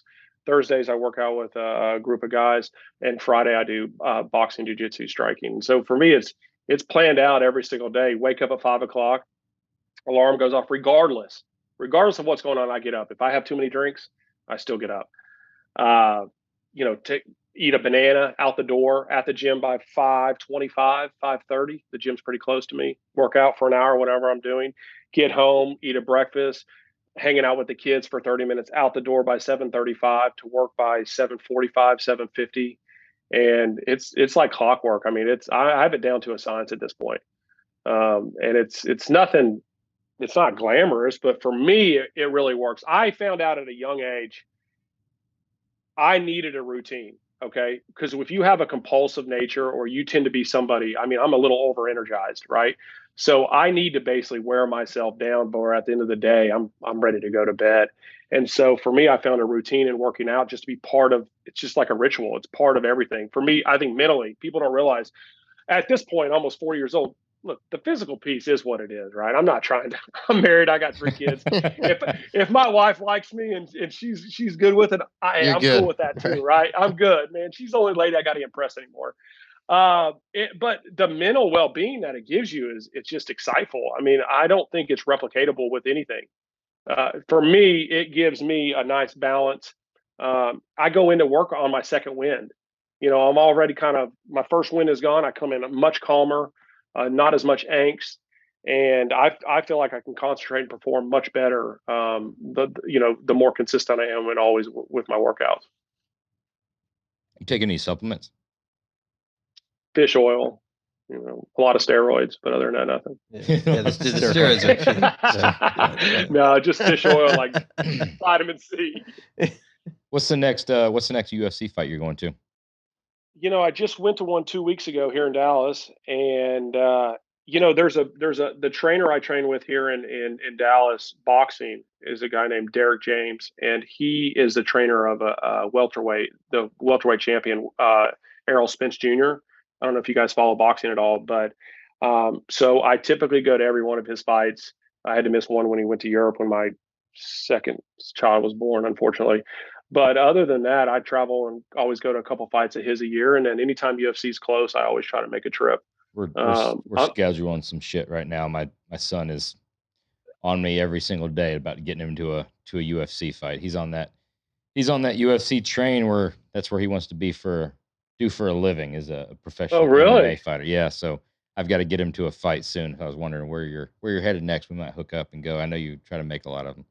Yeah, I go to a lot of them. I mean, that's a tough route to go. You've got a 7-year-old boy, so it's awesome being the king of the kingdom, man. You run the house, right? Wait till that sucker gets to 16, 15 years old, whooping your old ass, and you've got to walk. You got to walk through that house like you're in a jungle, and you're waiting for the tiger to pounce. Dude, I don't know if I want to get there. There was always, like, in my house, there was always a level of respect. Like I was always intimidated by my dad. Like I never like built myself up to whoop his ass, Like in your like with Blaze, dude, he would kick the shit out of you. No. Oh yeah. No. Absolutely, I'll take a brick to his head if I have to. But I'm telling you, I don't. That's your son. Yeah, he wants to He's gotta fight. know his place. He wants to. Yeah. You want to try to take over the household, you're gonna have to go through the big bull. That's a diff. My son's 15. He'll be 16 in a couple months, and for a kid that's been in the gym nonstop for 2.5 years and thinks he's going to be an MMA fighter. I mean, dude, I pay a lot of money to have my home, and I want to be safe in my home. That's a different world. There's an easier way to make a living, is what I tell them. Yeah, that's I know. Hard. Yeah, but listen. I always have done martial arts since I was young, and I would tell you it teaches great discipline, and it certainly feels good when you feel like that you can take care of yourself. And my two sons are in jiu-jitsu now. Have been in it for a couple of years. And look, my older son wants to be a zoologist, right? I mean, the last thing that I ever have injured. So you don't really know. Oh yeah. Son, I kill a cockroach and my son's all pissed off about it. I'm like, son, it's a damn pest, but it certainly is fun at this age. You can actually get him something that, involved in something that you're into. And it's definitely good for him. It got mine off of video games at 13 years old, and got out in the gym and started working and stuff like that. So that was a wild transition. Yeah. Good grief. Because Blaze, I went no color. Well, yeah, I mean, little. I knew you had arm. Yeah, well, I knew you had a son. Like I met him. He didn't see him a lot. Right, yeah. I met him, but you would just see this neon kind of glow out just from under the door, and the kid would just play video games. Games nonstop. And now he's all 15 hours. Now he's all swole. I hope he doesn't listen to this, but he doesn't listen. He's got big. other things to do. Yeah, he's all jacked up. We're gonna have to get to a fight though. He's a huge Connor fan. I know they keep teasing that fight at the end of the year and stuff. We'll see if Connor gets back to it. But if it does, then we'll all have to hook up and go to a fight. I would probably go to that one. I go to 3 or 4 a year. Anytime it's close to Texas or Errol Spence Jr. fighting, I definitely go. How worth it is a watch live? I mean, I feel like you can miss so much stuff that goes on being that far away. I'm typically not too far away, so that helps. And then I would just say the atmosphere, the people around you. I think live fights are. I've never been. I mean, my wife and I. I mean, the thing is, it's kind of the thing her and I do together. I mean, she loves it too. She gets to dress up. She braids her hair. She looks pretty. I mean, it's kind of something that we do together as an event. And the buzz in it, I mean, it feels good. It's palatable. I mean, you're out there and you're like, I mean, damn. It's well, dude, let us know. It's a lot of. I'm getting excited It's a lot of fun. Let us know the next fight you're going to. Let's plan it. Let's do a trip. Let's go out there. I never knew that was a thing. You guys kick the shit out of each other when you get home, or what? What happens next? I mean, after the fight. You mean? Yeah. I mean, it sounds wild. I think you're into something different. I mean, we're making more babies. We're having a good time. No, that one threw me for a loop. Sorry. You took that one a whole different direction. Yeah, man. What's up next for the Saxton collection car wise? What do you got your eye on? What do you want to build? What do you want to buy? What's next? You guys are obviously building me a truck, so I'm excited to be able to get that, at some point. So that's probably the next build. I have this 69 Camaro, original, big block car that everybody has said, hey, don't mess with, don't touch. And, I've had some insane offers here on it in the past year of people trying to buy it. And it's the car that I've not sold. So I think I'll end up building that car, and, we'll take the drivetrain and the engine and, sell it to some guy for $9,000. Is that one with that's the one with the hockey stripe on or something like that white SS stripe, right? Yeah. I got it from Joe Yezzi. Yeah. Okay. What was that? Probably 4 years ago. And then I sold it. I remember seeing it out at Scottsdale right before you bought it. Yeah, he had it, and then I sold it, and then I bought it back for 50% more than I paid for it originally. And so now it's nice. it's going nowhere. Right. It worked out for the guy that I sold it to. Give us more financial advice. Don't sell shit you don't have to sell. But I have this threshold of where I feel comfortable financially on spending money on on toys, right? And when you reach that level, something has to go. I mean, it's good to keep boundaries on any hobby, right? You can't just say frivolously no matter how successful you are, there's an amount of money that you're comfortable spending, right? And when you get to that point and you get to that, it's nice to sell a car. But fortunately, I was able to buy that back. But I just ordered a GT4 RS, which is a new Porsche. That's the Cayman. They put a 4-liter in. So excited about that car. That's going to come in January. The new 992 GT3 RS was introduced yesterday, which is a car that I'll be ordering as well. I've recently gotten into, unfortunately, red Ferraris, which is, I know it's terrible. I know. They got motors coming through the hood, or yeah, no motors coming through. Typically, if you look at the collection of cars that I have that I like, it typically it ends up being the naturally aspirated. It ends up being the ones that are more track focused. So a car that I have is a 430 Scuderia, which is that 2009, and it's got aluminum. It's got no carpet on the bottom. It's aluminum floorboards. It's got a naturally aspirated 500 horsepower. I can't remember if it's like a 3.8, 4-liter, whatever's in it. And that's a car that I really love. I just bought another car, a 458 Speciale, which is damn, which is it's a good one. It's a good one. It's a car that I've wanted for a couple of years, and I waited a couple of years too long to buy it. But fortunately, I was able to buy that. And yeah, I mean, there's always things coming in that I don't want to let go of. So I would anticipate in the next 5, 10, 15, 20 years of continue to, to get great cars that I hold on to long term. I used to buy and sell stuff to try to make a little bit of money on. And those days, I just don't have the time for it anymore. And so anything I buy now, I really want to be able to use and enjoy. And, the Barrett Jackson Road Tour is coming up. And so I'm going to take my GT3 on that. I think next year, maybe I'll take, if the truck has finished that, or the Speciale. So if I can't drive it, I won't keep it. It's like the 69 Camaro. It looks good parked. It drives like shit. The brakes are terrible. It stinks.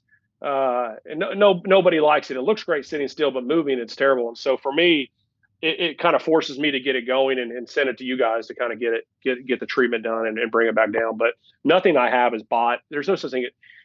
People use investment as car. Look, I've never made money on a car until the past 2 years. Before that, I just assumed I was going to lose money on it.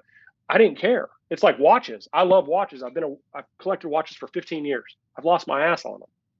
But now everybody's like, cool little mechanical piece.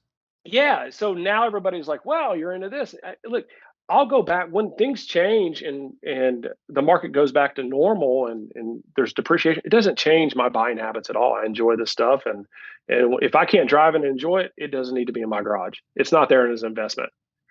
It's a lot more pure that you're buying it because you want it, you want to use it, not that you think it's an investment piece and you're going to save money. You're afraid to put miles on it. You're afraid to wear it. You're afraid to, It gets to a point where it's like, common sense and history will tell you that a car is not a great investment. It's not. There's other investments that will outperform based upon historicals than a car. Oh, I don't know enough about the Ferraris, nor do I have the money to purchase them to be financially, The only thing I know about Ferrari, I know two things. Yep. Two things. I want a Testarossa. Yep. And that I blew the fucking doors off of the Chevelle boys in their Scuderia. They knew that. And he brought that up, and I don't. Is it the 488 Pista? Is that That's the new one. So there's that's the 488 Pista is kind of that's the one with the S duck hood. Yep. The hood goes, which to me is one of the best looking modern. I think it's the most sexiest fucking cars probably ever built. That is a good looking fucking car. I would agree. Yeah, I think it's a good looking car. They nailed it on that. But that's twin turbo now, 700 horsepower. Past the Speciale in 2015, everything is now just like every other manufacturer. I saw Dodge is getting rid of the Challenger and Charger. Yeah, they just dropped today. Did you see? They do the new one. Yeah, they dropped that electric Charger thing. Look. What Say the it. fuck? Say it. Go ahead, bring it. Look. Listen. The EV thing. Here's what I'll say about that.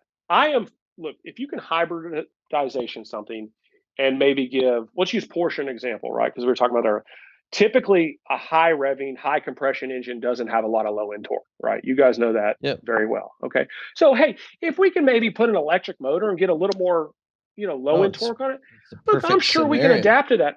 Yeah, I'm fine with that. But to just say we're going to go all electric, it changes things a little bit. I mean, it just changes as somebody that, likes the sound and exhaust note of a car, which is synonymous is why I like to drive cars. It just is a game changer. And so when you hear these manufacturers, what's sad is that the EPA has put so many restrictions on these car manufacturers. They can produce, Dodge has done a great job, probably the best of just, hey, we're going to give you a lot of horsepower. It doesn't need to really turn. It doesn't really matter, right? We'll paint it purple. We'll put some stripes on it, and we'll give you 700 horsepower for 80 grand, right? It's unbelievable. I mean, it's pretty unbelievable what they've done. But these car manufacturers, you can tell when they come out and speak publicly, it's a battle of, hey, we could do more with this engine, but unfortunately, based upon regulatory measures, we have to kind of adapt and change. And I think that you have to adapt and change, right? When I talked about, individual motors on a wheel to help with that low end torque, that's really cool. But I guess my biggest fear is 20 years from now, is a combustible engine, is it still around in the way we know it is today? I'm not real sure. Or are we looking at a 2 liter? I don't know. I always wonder if this is going to end up like Judge Dredd. Remember the movie? Yeah. Yeah. We're still like, Stallone's a fucking badass, right? But he bossed out. It was like a Boss 429 or something, wasn't it? I think it was. Yeah. And that was like the only internal combustion engine. They're all driving these, future Jetson cars. mobiles. Yeah, Jetson mobile. But I feel like we are not too far off. My biggest at this point. I was thinking about this weekend. I was listening to a couple other podcasts, and you got Pro EV and non-EV. Unfortunately, right now, EV is just a hot thing to talk about, right? Regardless of what your actual stance are, and if you have any real founded facts on it, it's a cool buzz thing to talk about, and pit each other against each other. And I'm pro EV, I'm anti EV. The thing that I don't have a actual point to this. My fear is I've come from a landscape background, a lot of small engine stuff, right? A lot of lawnmowers, a lot of weed eaters, a lot of backpack blowers, a lot of stuff like that. And every single one of them was, gas burning, right? Some 2-stroke, some 4-stroke, and everything that was electric, even up to this point right now, was less than. If it was electric, it was for a homeowner. It was like, oh yeah, you're going to cut your bushes, apartment owner, once a year. It's some Ryobi shit. Yeah, it's some Ryobi shit. It's not industrial grade. You look at airplanes, you look at buses, you look at any public transportation, is still on gas.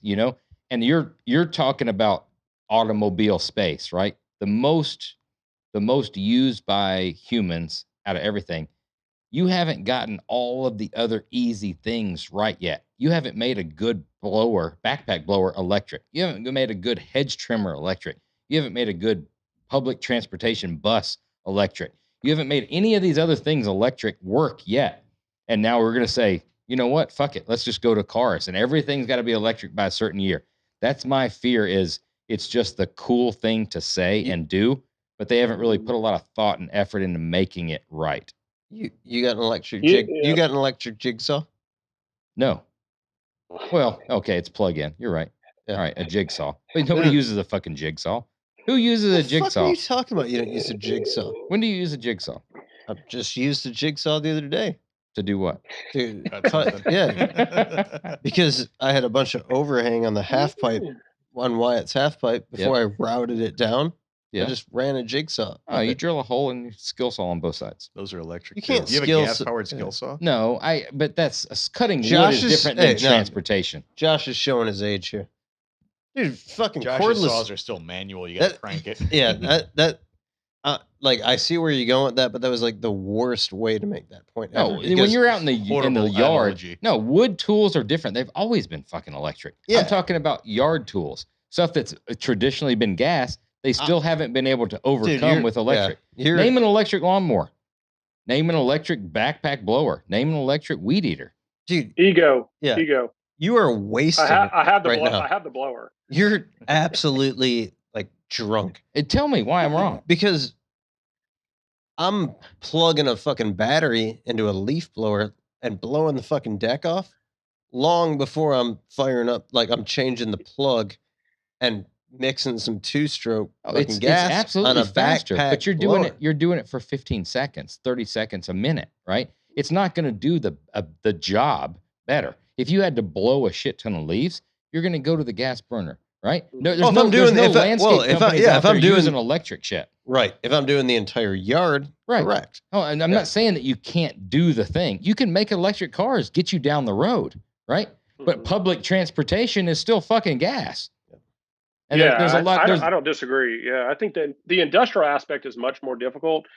My question is that from a technician standpoint, you've never heard of somebody buying a 2015 Tesla, right? Meaning, has it become disposable? That's what I'm curious to see is like, there's a natural depreciation curve on every vehicle, right? But we know that a 10-year-old Honda Civic with 85 or 100,000 miles is a very capable car that you can put another couple 100,000 miles. I just wonder that, have we had EV long enough to be around for customers to see that the viable replacement option for them is just not there? The battery technology is just not caught up yet. And so that's what I'm curious to see is that, do people understand the replacement cost, or is a vehicle just become disposable in a way that we've not seen in prior generations before? And I don't think people understand that the battery cost and replacement.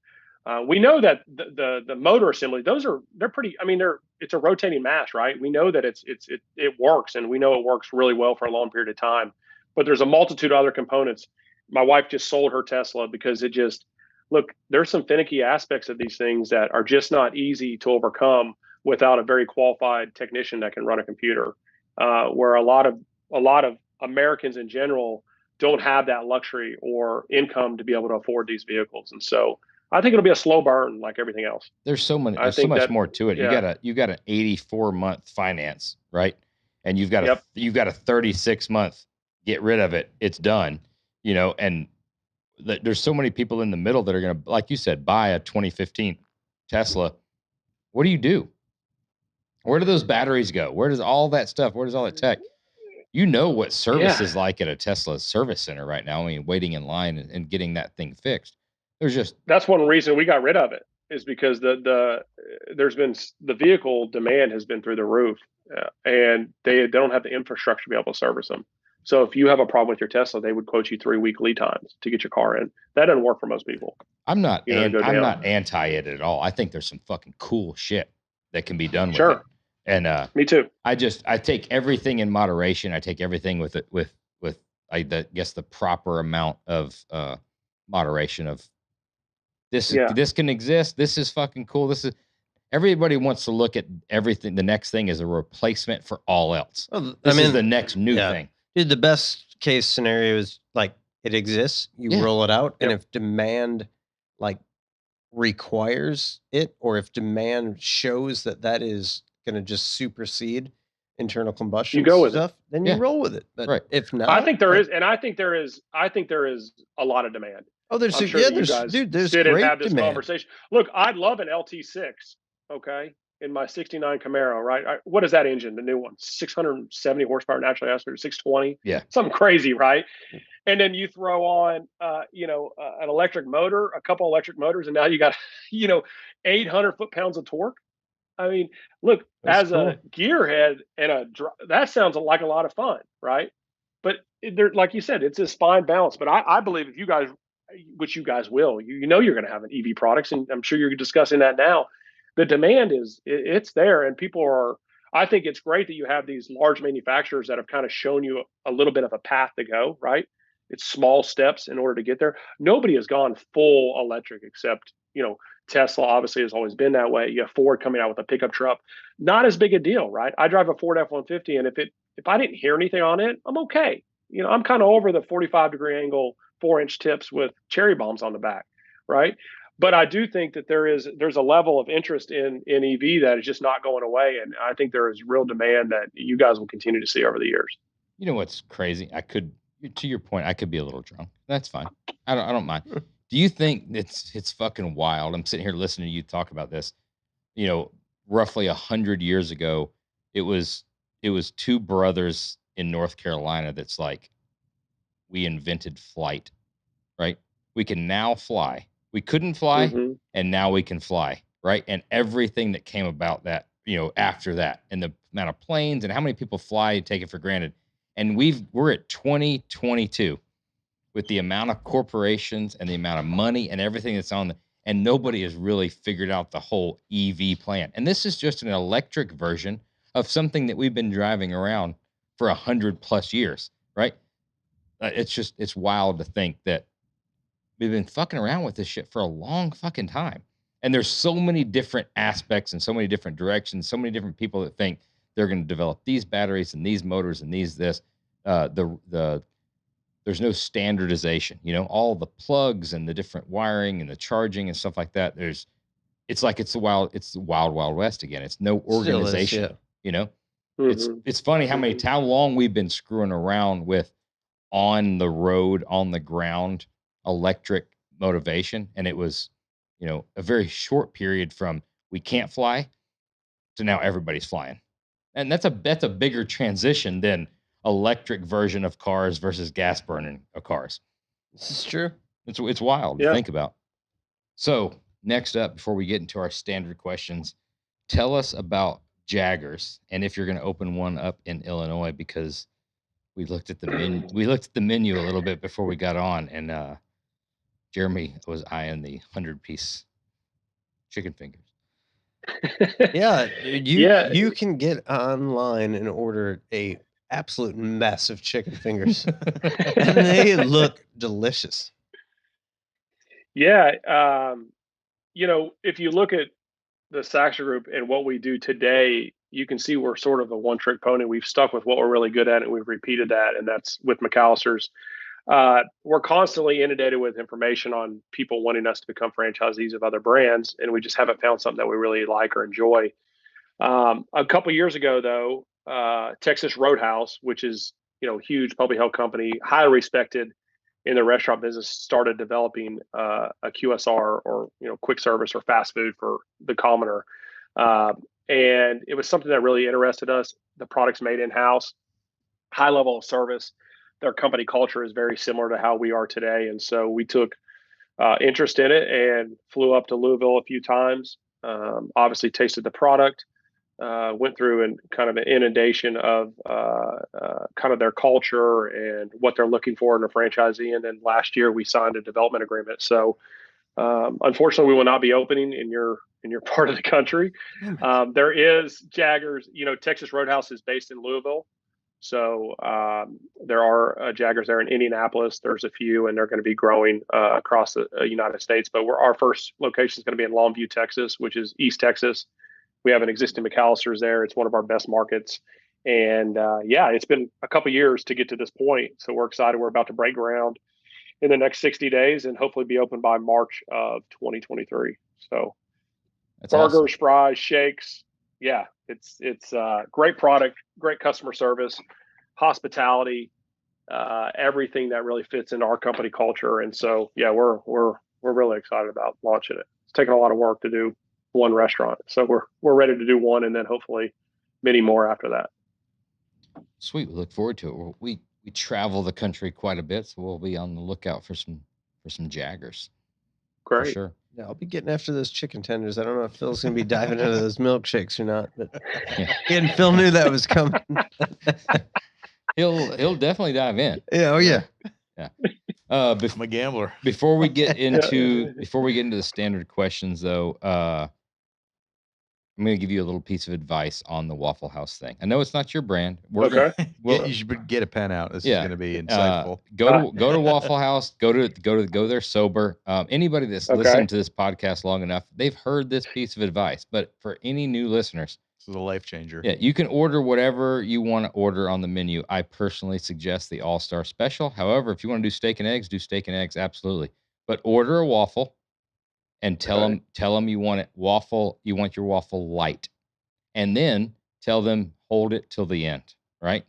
Because then what they'll do is they'll bring you your food, and they'll wait until you're ready to drop that waffle, right? And they're going to bring it to you for a dessert. And a waffle light is just barely undercooked. So that middle is just A little gooey. just a little gooey. Oh yeah. If you order a waffle light and hold it to the end, Waffle House Mhm. experience is completely different. It's something else, dude. Short of seeing you light up a cigarette during that process, like, dude, you owned that whole ordering. Yeah, I've never seen anything like it. Honestly, It's wildly impressed. They need like a National Well, Geographic announcer I will probably in his element. I'll probably that Josh- I'll save my visit to Waffle House to go with you, Josh. Okay. So you can Yeah. order with me. So Yeah. the next Yeah. time I go to Waffle House, we'll be with you. I Hey, have hey, you- very few accomplishments to hang my hat on, but changing people's Waffle House experience is definitely one of them. 100%. Yeah. I appreciate the advice. What's the best piece of advice that you've ever received? Oh man, I've heard a lot of. I would probably say for me, it was learn to say no, and I think that sounds very simple, but I think that's practical in your personal life and professional life. And professionally, I think that when you're young and you're just trying to learn everything, everything is yes, right? Everybody is taking your time. But as you grow in your role, I believe you got to be able to say no in order to concentrate on the things that really grow the company and make it more successful. So I think that I'm better at saying no than I've ever been because, as you guys know, time is it's an issue. There's not enough of it, right? And so if you're going to be able to concentrate on the things that you're really good at, you need to be able to say no. And by saying no, you need to be able to teach somebody else to do the job properly so you don't have to be involved in that decision-making process. And I also think that goes personally.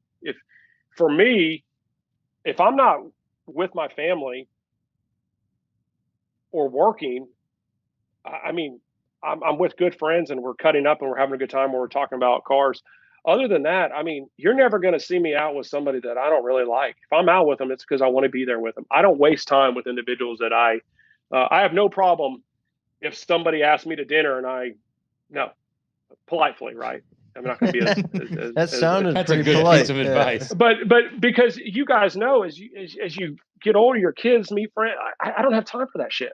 I have time to hang out with people that are meaningful, that we have things in common, and I certainly don't have time to come home from an outing or an event and say that was bullshit. I'm just not going to waste time on that stuff in my life, and I've learned as I've gotten older. And I also think that applies to somebody very young in their 20s, where, look, I like to have a good time. Right. I still like to have a good time. And especially in my early 20s, I like to have a good time. And my dad used to always tell me, hey, when you learn to say no, you've kind of mastered life as a man. And look, it took a little time, but by your early 20s, you kind of learn to say, I don't need to do that. I don't need to do that. Or maybe I don't need to drink that much or whatever you're into. Right. Sometimes understanding that no is the right answer is a hard perspective to learn. And once you've mastered that, it's pretty easy for a man to find success. Saying no is hard. That's really good. That's one of the first that we've had here on advice. So you sell, say you sell a couple years from now, you sell the new GT4. You make a shit ton of money because you actually made your first financial, smart financial car decision, and you purchased that newfangled time machine. You can go back in time, right? You can go back in time at any point in time. What time would it be, and what would you tell yourself? Oh, I think the time would probably be when I was starting my career, and I would tell myself to just slow down. I'm a very fast-paced individual, and at times I probably got ahead of myself. I probably got heated in conversations. Maybe didn't handle things, as professionally as I could have, and I'd slow time down a little bit, and just really soak in the information that was given. And I think even as a second generation business owner, when you're young, your dad is always a mentor to you, right? But the things that are saying, they don't resonate, and they don't quite mean the same thing as you get older. And it's difficult to understand that when you're young. But as I've gotten older, everything that he ever taught or told me has been correct. He never gave me bad advice. Never. He never told me this or that, or even whether that's personally or professionally. And so it'd be nice to go back and really understand the things that I was told or given at a young age was more meaningful than it actually felt like at the time. It's just hard to do that, right? I've said that to my kids and my wife, like you have your regrets when you're younger, but it's part of growing older, right? You have to understand that you're going to make mistakes, and just don't make a mistake that's too detrimental to your career, or and you're going to learn along the way. But just slow things down a little bit. It's real good. That's very good. The saying no and slowing down, I think, is a big key in everybody's path when they get to a certain point of, because like you said, you never want to turn down an opportunity that you think might be the next big thing, right? Because you're hungry and you're working and you're hitting it and you're doing it. But if you start to realize that possible gamble on the next opportunity is taking away from an actual tangible thing that you should be doing, then it's a gamble. It's a net loss. And there is things that if you would give it that time will be a gain, but you're going to gamble with your time on a possibility. So focusing on what you're good at. And yeah, exactly. Got to pick a direction. This next one is probably going to be a little bit obvious since you said you've watched 3 movies in 20 years, but what's your favorite car movie or car show? I mean, listen, it'd probably be Dazed or Confused, or for me, Fast and the Furious. When I'm that generation, I think I was born in '83, so what was that, like 2000? So it was like 18 when that came out. Look, I haven't gotten a bunch of inspiration from movies, I would say, but I would definitely say that there's a lot of great car movies out that people always recommend that I watch, and I just never watch them. So there's probably a better person for you to ask on what it is. But yeah, I mean, Fast and Furious, when I was a kid, that was huge, right? That was a, all the rice burners out there and rolling around. And so with the graphics on the side of the car, that was, I was gonna say, that was good movie. Big obstacle to overcome on the Chevelle. Then you wanted that like lightning bolt with a fist coming out of it going down the side. God, I'm glad you talked me out of that. Yeah, stay away from that. Yeah, that saved the paint job. Thank you. It did. Man, that era was great though, because I'm born in '83 too. So I had, black and white '69 Camaro, and I would just comb the parking lots when Fast and Furious came out and just pick races. I need all these fucking imports and stuff you could find, which that scene just totally disappeared, didn't it? Yeah, it boomed and died quick. Yeah. They were so slow too. I mean, the car looked so fast, but God, they were slow. They were so slow. There was a few quick ones out there. You never wanted to fucking jump on an Eclipse or a Talon. I mean, everybody knows that. Everybody knows that. You gotta learn the hard way. We'll change it up a little bit from the movie thing, since you're not a movie guy. If you're not going straight bourbon and you're at a restaurant, what's your cocktail of choice? Tequila. I mean, tequila on the rocks. What's your favorite tequila? Oh man, honestly, I'm not like a big connoisseur, but ranch water, something with Casamigos or Casa Azul. Casa Azul, I like the Blanco, is really good. But I like tequila. You end up gravitating towards, as you get older, what your body agrees with.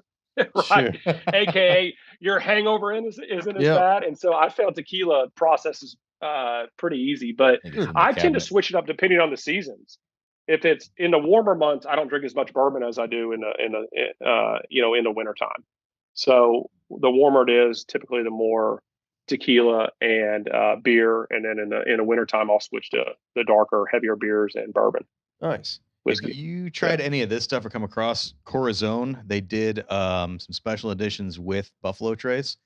So no, Expressions are all aged in Buffalo Trace barrels. So I got a George Stagg and a Thomas Handy, and they did a Buffalo Trace and a Pappy and I think a Weller barrel too.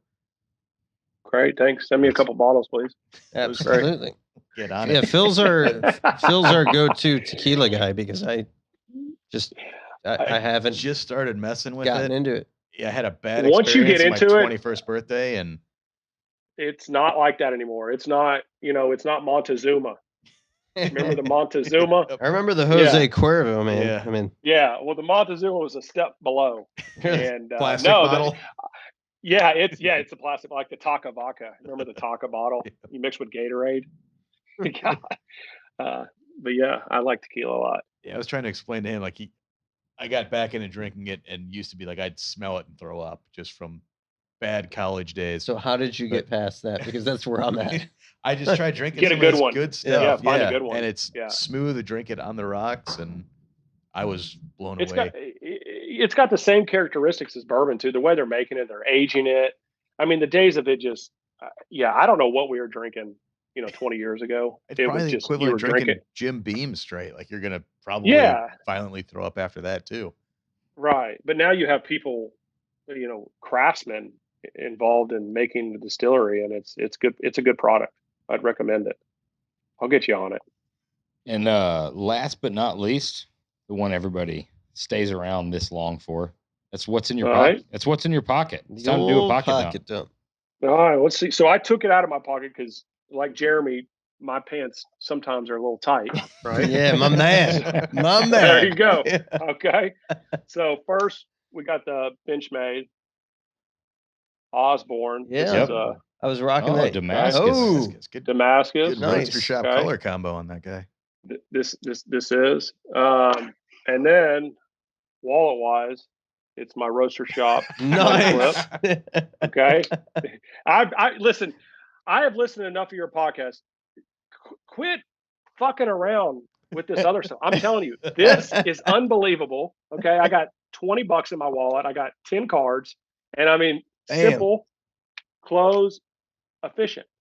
Yeah. Still the same one. I've used this since you guys sent me this. I've used it every day since, and it still works great. So I appreciate that. That was, from a cost standpoint, it's probably like a $600 7-cent clip after all. Yeah, there's some setup time. I hope everybody saw that though. Oh yeah, we can pick that up. Laser engraved. It's incredible. And then I typically carry a Glock 43X. This is my everyday carry. I'm a huge fan of Glock for everyday carry. It's a single stack. It works every time. It's got a heavy trigger pull, as everybody knows with Glock, so it's hard to have an accidental discharge for amateurs. But I really love Staccatos, one of my favorite. 2011, I'm actually going to shoot with those guys tomorrow here in Dallas. They're doing an event, so yeah. I mean, that's pretty typical in my pocket on a daily basis. I was going to ask you about the Staccato deal. One of my buddies sent me an Instagram video of Coleon Noir and a bunch of GT3s going to Staccato. He's like, check this thing out. I'm like, dude, I fucking know that guy. It was you in it. Yeah, that's serious street cred there.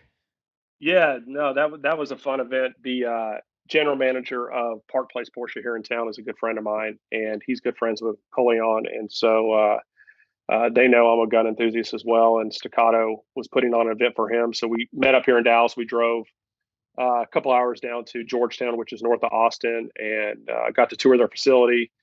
Purchased a couple guns, and then we went out and shot as well. So yeah, that was a fun event. He's a big car guy too, so we'd maybe we can make the connection. We'd love to have him on the podcast. That'd be a great guest.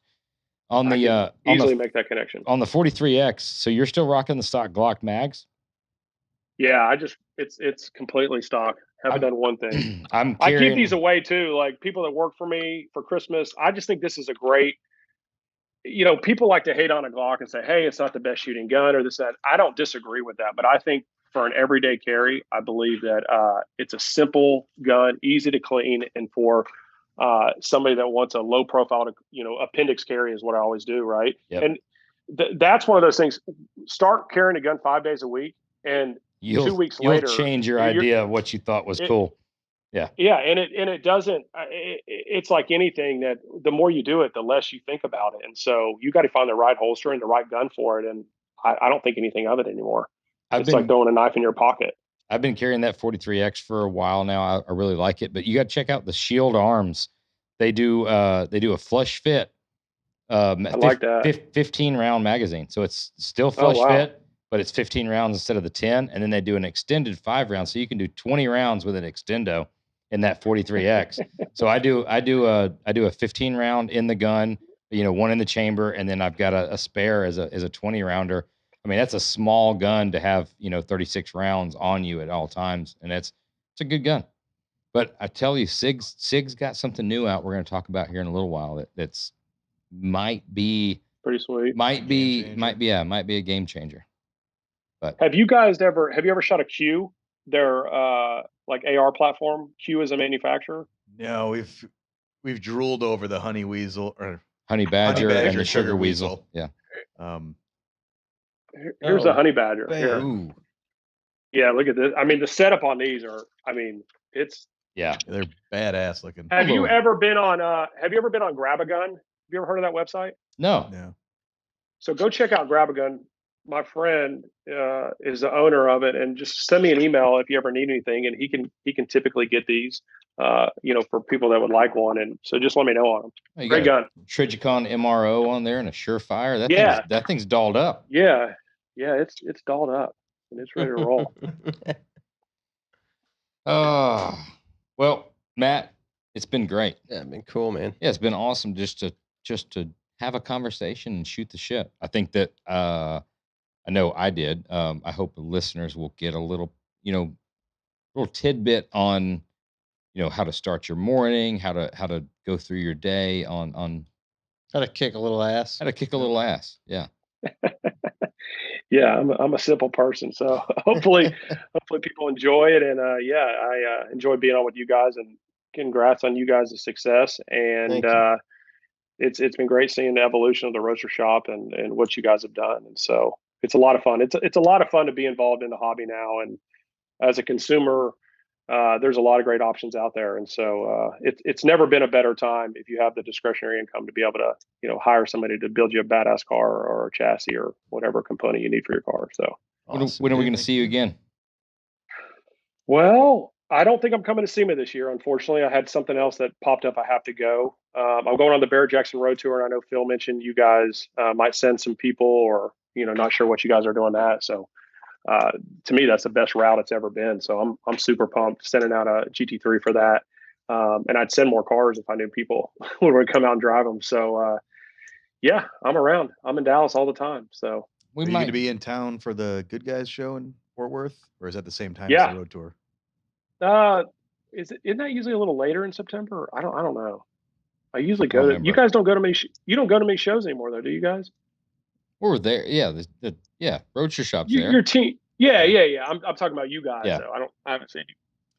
I always hang out with the other Phil. Been busy back at the shop trying to make stuff happen, but Texas is always a good one. We got to go for the food. Babes Chicken, Hard 8 barbecue. Hard 8. Yeah. Spend a couple $100 at Bucky's gas station. Oh yeah, the beef jerky bar, man. Yeah, Hard 8 is like that's like tourist barbecue. So is it really?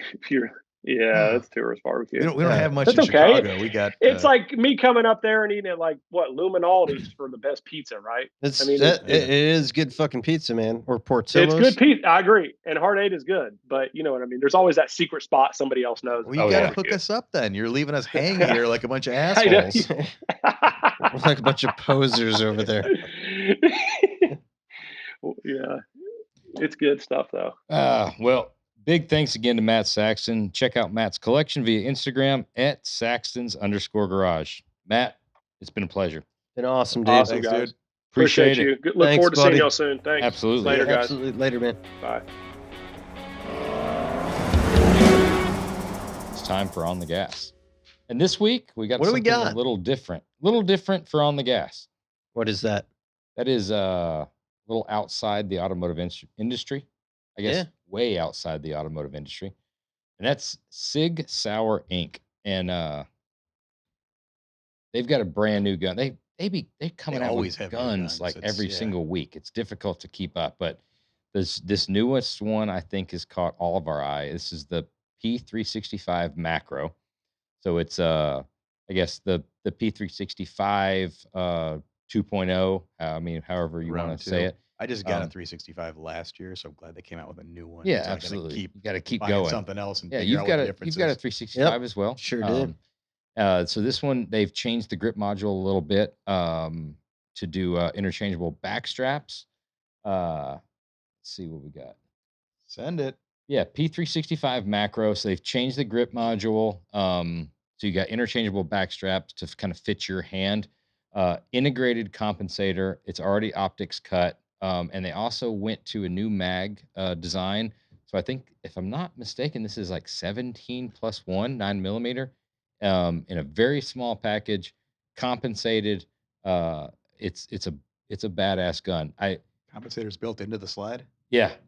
Yeah, we've talked about this in the gun industry coming from the automotive background. Me and Phil talk about this a lot on there's so many different gun manufacturers that got this really cool, this really cool, this really cool. And it always talks about like, why don't they just make it with all the cool things? And it seems like that's what they've done with this gun. They just put all the cool shit that you want. You want high capacity, you want small package, you want compensated, you want optics cut. It's got it. Haven't had my hands on one yet. I tried finish on the slide. It's got that little distressed. Yeah. So P365 macro from Sig Sauer Inc. You can check them out at sigsauer.com or on their Instagram at Sig Sauer Inc. I think that they're part of that like shadow ban thing. So I don't. Are they really? You got to type it in to find. You have to type in a lot Sig of Sauer followers. Inc. Yeah, they got a lot of follows. That's 1.6 million. Yeah, that M stands for million. For those that aren't in the know. Appreciate the clarification. Yeah, Thank you, some people- Josh. A lot of abbreviations in the gun industry, so Yeah. you gotta. P365X macro. So check it out. That's something new for On the Gas. All right, it's time for the glove box, where we tell you about some of the cool new gear, guns, EDC shit, whiskey, and other stuff that we're into. This In the Glove Box segment is brought to you by Blade HQ. Just visit bladehq.com/oilandwhiskey.com. That's /oil and AND whiskey.com. All right, what do we have this week, guys? What's in your pockets? What do you got, Phil? I got all the same stuff. All the same stuff? It's been a while with this. We've been like on a little bit of a hiatus, yeah. you know? Doing a lot of these. Oh, here it is again. Honestly, don't even show it. I'm Yeah, sick it's of good looking It's knife. Phil's Yeah. knife. You Same asked thing. what's in my this thing. pocket, so I know. taken it out. That's fine. Yeah. We won't even show it because it's Phil's knife. It's Phil's bench made, Yeah, there it is, customized. with the custom. Yeah, like, little it's a billet great pieces. looking knife. Yep. I wasn't nut even taking- touting it. You just asked what I No, had. I'm but not taking bringing it anything up. away from it. It's a great looking knife. Everybody's seen it. Yeah, we're just sick of looking at it. Yeah, it's old. Fine. What do you have, Jeremy? So, in an effort to not carry the same exact knife like Phil does every single day, Find something I like and I stick with it. I branched out into the going out knives. Oh. So I've got, in my Ooh. knife collection, I have my daily carries and then I have my going out knives. So, Mr. Fancy Pants. yeah, look at this guy. Look at how sleek and stylish this is. That's one I might not have seen It is before. very- I don't very believe you've seen fancy, this. I've had no. this for a little while. Bam. It is a Boker Damascus, gifted from my brother-in-law, Kyle Blanis, for a Christmas present. Kyle and I exchanged knives quite a bit, Little mother On Christmas mother time. pearl button. I like that. but feel the yank on that thing, which Send came that as a flying. surprise to me as we've acquired more and more knives. And as I roll that thing over, what I always thought was just a Boker knife, Boker USA, bam, you roll that thing over and it is a ProTech. I was gonna bring it. Yes. You brought it. Which is very obvious with the action of it because there is nothing on the market that is an automatic folder that hits Like a quite ProTech. like a ProTech. I don't know what I think there's little crystals crushed up and placed inside the little flipper mechanism It's a tight spring, I think. or a spring. Or diamonds. Yeah. You never know. But Nylon yeah. woven polymers. Nobody's ever been inside once. No. right. But a bitchin' little knife, typically reserved for Is a it a- fancy night out on the town. But look at that Is it a blade. Boker or a ProTech or a combo? It's a I guess Boker it's a combo. It's with Boker. ProTech Yeah. spring technology. ProTech actually does a lot with Co-branding. with Boker and some other Hey, knives. Hang on to it now. Whoa, grab hold of it. That's a good looking knife. Isn't it? I like the blade The style. I blade like- is very very much your minimalist. style, Yeah. Slick little blade, got, just a good shape. It's not the usual like Tonto or serrated blade that I'm used to carrying. And because that's I typically serial number 2. because I typically wear that only on nice nights out on the town, it is in great shape. That is number 83 of 99. So they only did 99 of these knives. How about that? Look at you, Mr. Fancy Yep. Pants. So when you get stabbed with that thing because you're fucking with me on a nice night out in the town, you are one of only 99 people in the United States of America that could have been stabbed by that knife. So be careful if you come into Long John Silver's and Jer's in there having a nice dinner. Fuck you up over some hush puppies. Yeah, at LGS gets a little wild. I am. Hey, nobody asked you what you were carrying. Oh, it's neck. I'm next up. Okay. I am also rocking the ProTech. Damn, how about that? Two-tone. Yep. And Banger. could have came prepared, but I think this is the SBR. I think it is. I think it's the SBR, but great little small knife. To your point, nobody hits like a ProTech as far as an auto side folder. Bangers. Yep. Love them. Good knife. Little two-tone action. Awesome. But for all of us, little special edition before we get to our whiskey. We've got a little something special for our In the Glove Box, because this is supposed to be about what we're carrying, right? Today's extra In the Glove Box special edition presented by Blade HQ is what we'd like to have in our glove box. So these are some cool knives available at Blade HQ, or maybe sold out at Blade HQ. We don't know, that we would like to have. So we're going to go through them. I think we're going to start with you, Phil. Get this pulled up here. No, that's me. That's Jeremy. Yep. So Jeremy's. That's the Artisan Cutlery Osprey liner lock knife, black titanium. Get a look at that. I've got a thing for like the cleaver type blades. Yep. I got to get one in my collection. I don't have any. Yeah, I've got a smaller Artisan Cutlery knife, which I quite like. I love the action on the flipper mechanism on them. They're great knives. And that's a little larger 3 5/8 blade, and a pretty solid, sizable cleaver looking blade on it, which is hard to find. I got inspired by the cleaver blade years ago. There was a guy on Instagram. Remember that dude? This is like right when the artisan knife thing kind of hit, along with the attitude of making artisan knives where it's books are closed. Yes. Don't bother me. Don't call, even bother messaging on this. I know you want it, but you can't have it. I might build another one next week and sell it. But love their knives, love the mechanism, love the way they flip, and that's something that I will have in my collection in the near future. It's a good one. In addition to the knives that we are wanting, we are also going to talk a little bit about how awesome Blade HQ's website is. Next up, we have Phil's. That's actually from the Instagram. That is me once again, Josh. Thank you. On it today. Yeah, a certain level of preparedness that you just normally have. It's incorrect. It's underneath Phil. Phil emailed it to me. No, I actually texted that to you, and you emailed it to yourself. So old age. This one right here. Yes. Old age is that one as well. Nope. Old age is once again getting the best. I haven't gotten to the one you texted me yet. Yeah, because you were bitching up a storm over there about it. That I texted it to you. There's an outside chance we both sent him the same knife. And then you've got to email it to yourself, you said, and now I've got to email it to Oil and Whiskey, and then I got to send it to this and send it to that. And no, I sent a different version of that one. At any rate. Yep, I sent the solid stainless looking one. Well, it looks like Philip and I have similar taste. Dropping tomorrow. Yep. At 10 a.m. So I don't know much about it, but as I said, I wanted to get into the cleaver game a little bit, like the all stainless version. You like fucking with the cleavers too, huh? Yeah.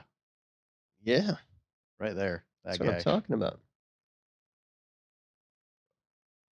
It's a good looking knife. Yep. We'll say with the Blade HQ website can be a little bit overwhelming because there's an insane amount of knives on there. But if you go to their Instagram page, they generally pick, I would think, some of their top sellers and some of the cooler looking ones. So it's a little bit of an inside information to get ahead of the curve and not waste multiple hours looking through knives. Well, I like the website. I like because it's searchable. Website, yeah. And I can get right to what I can go to new releases. I can go to automatic. I can go under a certain blade length. I can go to a blade style, and I can see everything that's available. But I love the Instagram too about like the new shit that's coming. But if I like to be able to see all of the possibilities and then start narrowing them down. I wonder how they like me navigating their website, because I generally put It probably fucks up their search. Well, I engine. generally put a variety of things in the shopping cart, because on any given day, I find like 2 to 3 phenomenal knives, and then I blast them into the shopping cart thinking that I'm going to own these knives. And you leave them in there? I leave them in there because, like, you know, the day gets the best of me. Then I bet they clear the shopping carts out at the end of the day. You think I so? think there's a guy that pushes all the shopping carts back. Yeah, and he's like, clean all these shopping carts out. Well, some poor guy probably misses out on it because it's sitting in my shopping cart. At any rate, phenomenal website. And like you said, Josh, it's so easily searchable. I jump on the OTFs. I jump on the flippers. You can pick it by blade style. I'm a Tonto guy. I love just being able to search it by blade style, mechanism style. Yeah, you can't beat it. Phil put this one up as well. That's the Jack Wolf Knives Midnight. Dropped, I guess about a month ago now, but just like the blade shape, cool handle design. What do you call that blade style? I was thinking a little straight edge razor. That's a sheep's foot. Is it? Just a rounded. That looks like the kind of blade you cut yourself with.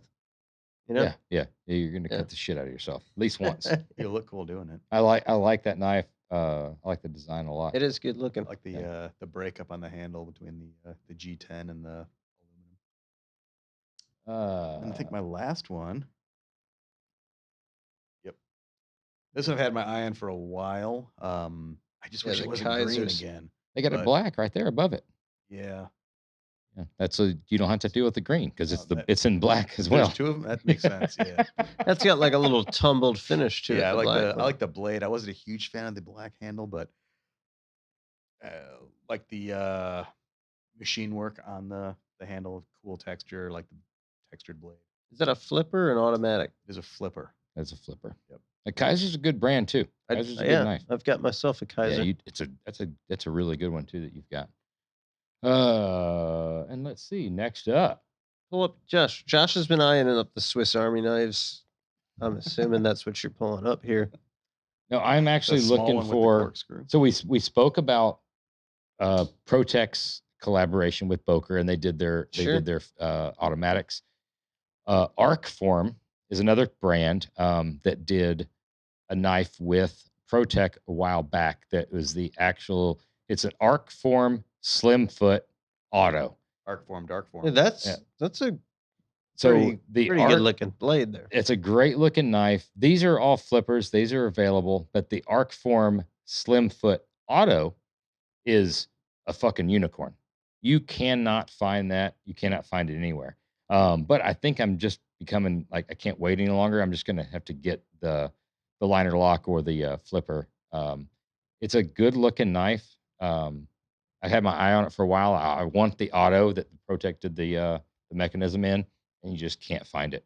So that's on my list. I like the blade style, a little different on the handle. Nice.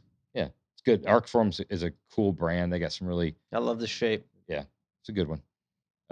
Next up, what do we have? Oh, speaking of unicorns, so the next couple are the same kind of style. So the Protec Malibu, Malibu is their line. There's a very particular Protec Malibu operator auto that is. It's a mouthful. Yeah, it's the Protec Malibu is that. The operator is they're all black, and they've got actually a tritium glow button on it, and all blacked out is the operator deal. But the auto in all of that is something that's you cannot find. This is a tremendous amount of talk about Protec knives, while not really appreciating that. You know, look, there they are. Probably not a lot of need for anything else beyond that in the Protec lineup, and that is it's a good looking knife. It's a great knife, but you're not going to have one knife, right? It's true. You're going to have multiple knives. Thank you for the compliment on that knife. Yeah, I know. You're fishing. Yeah. I'm glad you're happy with it. Next up, let's see. This is the ProTech operator that I was talking about, but they do this in auto. This is the flipper version.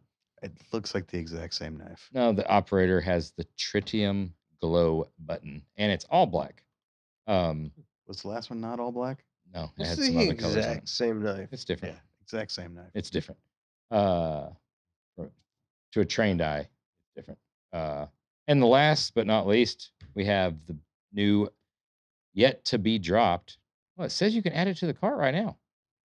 Add It's it, like a dude. pre-order. Yeah, down payment of $5. Oh, so it's pre-order. So the Benchmade Auto Immunity Axis Auto Knife Woodland Green.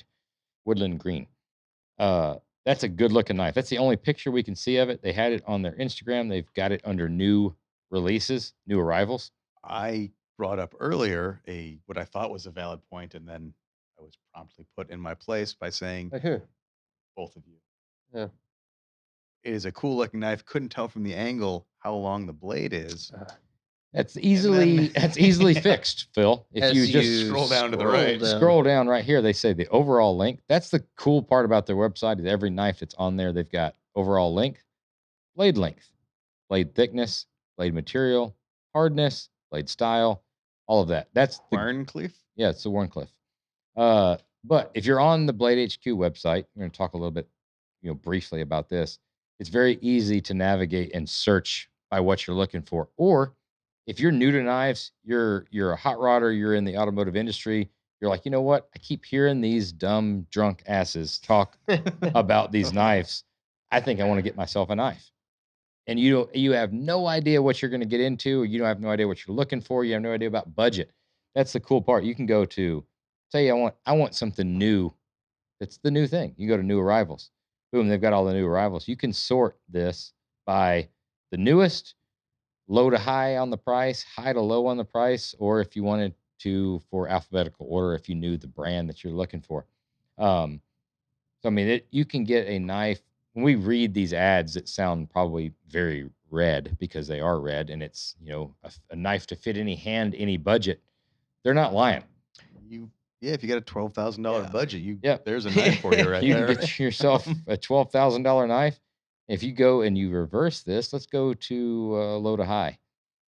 You can get yourself a knife as cheap as $1.99. $1.99. There's no excuse for a man to be walking around without a pocket knife in their pocket.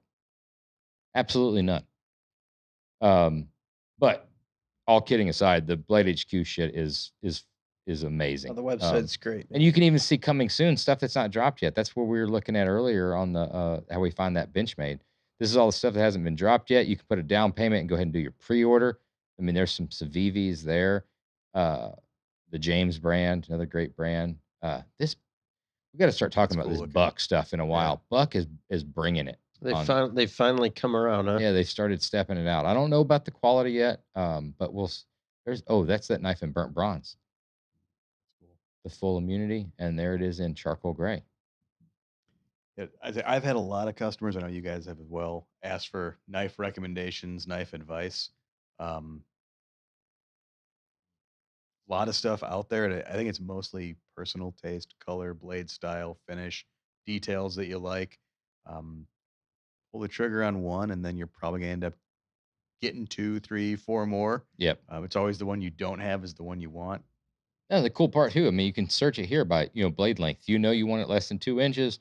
Overall length, do it by price, less than $100. You can do blade style. The blade style is what I enjoy the most. Yeah. They don't have a cleaver section. They got to add that. No, go to more. And there is a cleaver. See, you forget about that little tab. You get down there, bam. Look at that. Cleaver. Oh. So Phil's getting schooled. Yeah. He is. So I got into the cleavers, and you can go on a deep dive there. They've got some really cool cleaver stuff. Right there, you see the stuff they're just getting ready to drop tomorrow. So pre-orders. What's the Desert Warrior deal with the donut and sprinkles? I don't understand I don't get it. I'm not in the click enough to know, but a lot of people are doing it. They had a Civivi Elementum in that donut Desert Warrior deal. They dropped it, I think, yesterday, and it broke their website. Just shut down constantly, and there was like 5,000 comments on people trying to get them. Well, the other good thing about Blade HQ while we're talking about, and a badass website. And anybody that's in the hot rod industry that doesn't have a knife on them, I mean, there's a lot of words we could use, but they're just less than, right? Yeah, less than, not equal to. Right. There's no reason you should be walking around at a car show, at the shop, on the weekend without a knife in your pocket. It's just I grew up tool for everything. Yeah, my son has one all the time. I grew up, at a young age having a knife in my pocket, and there should never be a time that you're opening a package and you're like, oh, does anybody have a knife? That should never be a question you should ask. Dude, my son at 11 years old, he's got an OTF. He sure does. Courtesy of you. He sure does. Thank you. He's been very responsible with it too. It was a turning point. It was, and he had to be responsible with it. Okay. Continuing on. Before we finish the glove box, it's time for what are we drinking? No, before we finish the glove box, it's time for the damn paper test, because we have not paper tested a single knife in like the past 10 episodes. You brought a banger and you wanted to do a paper test. Dude, that's a Boker ProTech versus a ProTech. You're the paper test man. All right. Paper test. Come on with it. Starting with Josh's knife. Here we go. Close to the fingers. I don't love it. It's a bit of a tear. That's been used. Yeah, a little bit of a tear. I don't think I have any kills on this knife. I think this is a virgin. This is a fresh one? Yeah, I've only carried it a few times. It looks sharp, though. Doesn't that look sharp? It does look sharp. I feel like you're biased. Oh, good grief. That's a going out knife. It should be sharp. That is probably... That's the first thing it's ever cut since it came out of the package. Yeah. But that's probably the sharpest knife in existence. See if that'll even just like fold the paper. Do we cut forward of the serrations? Yeah, you can cut serrations on paper test. Let's see. Yeah, see it folds. Go closest to your fingers. I think you're skewing. No. Look at that. Yeah, still got a little, it's sharp. Hey. It's sharp, but look at the fray. Look at the fray. Zoom in on that. Shit ton of boxes. Yeah. Zip ties. That's a tool right there. Yeah. That's what's up. It shows it can cut. You can tell by the noise that it. Hold that up. Hold that up. Let's see what a strike. Right, hold on. Will do. I still got to read off of this one, so I got to read off of this one too. Don't. I won't cut you. I want to see what it does.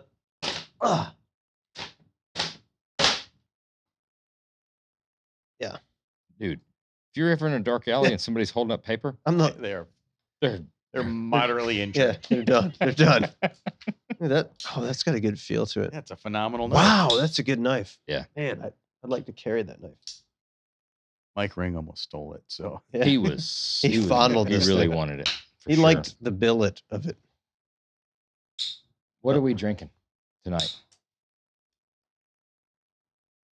What are we drinking, Josh? We're drinking Josh, Old what are we Elk. drinking?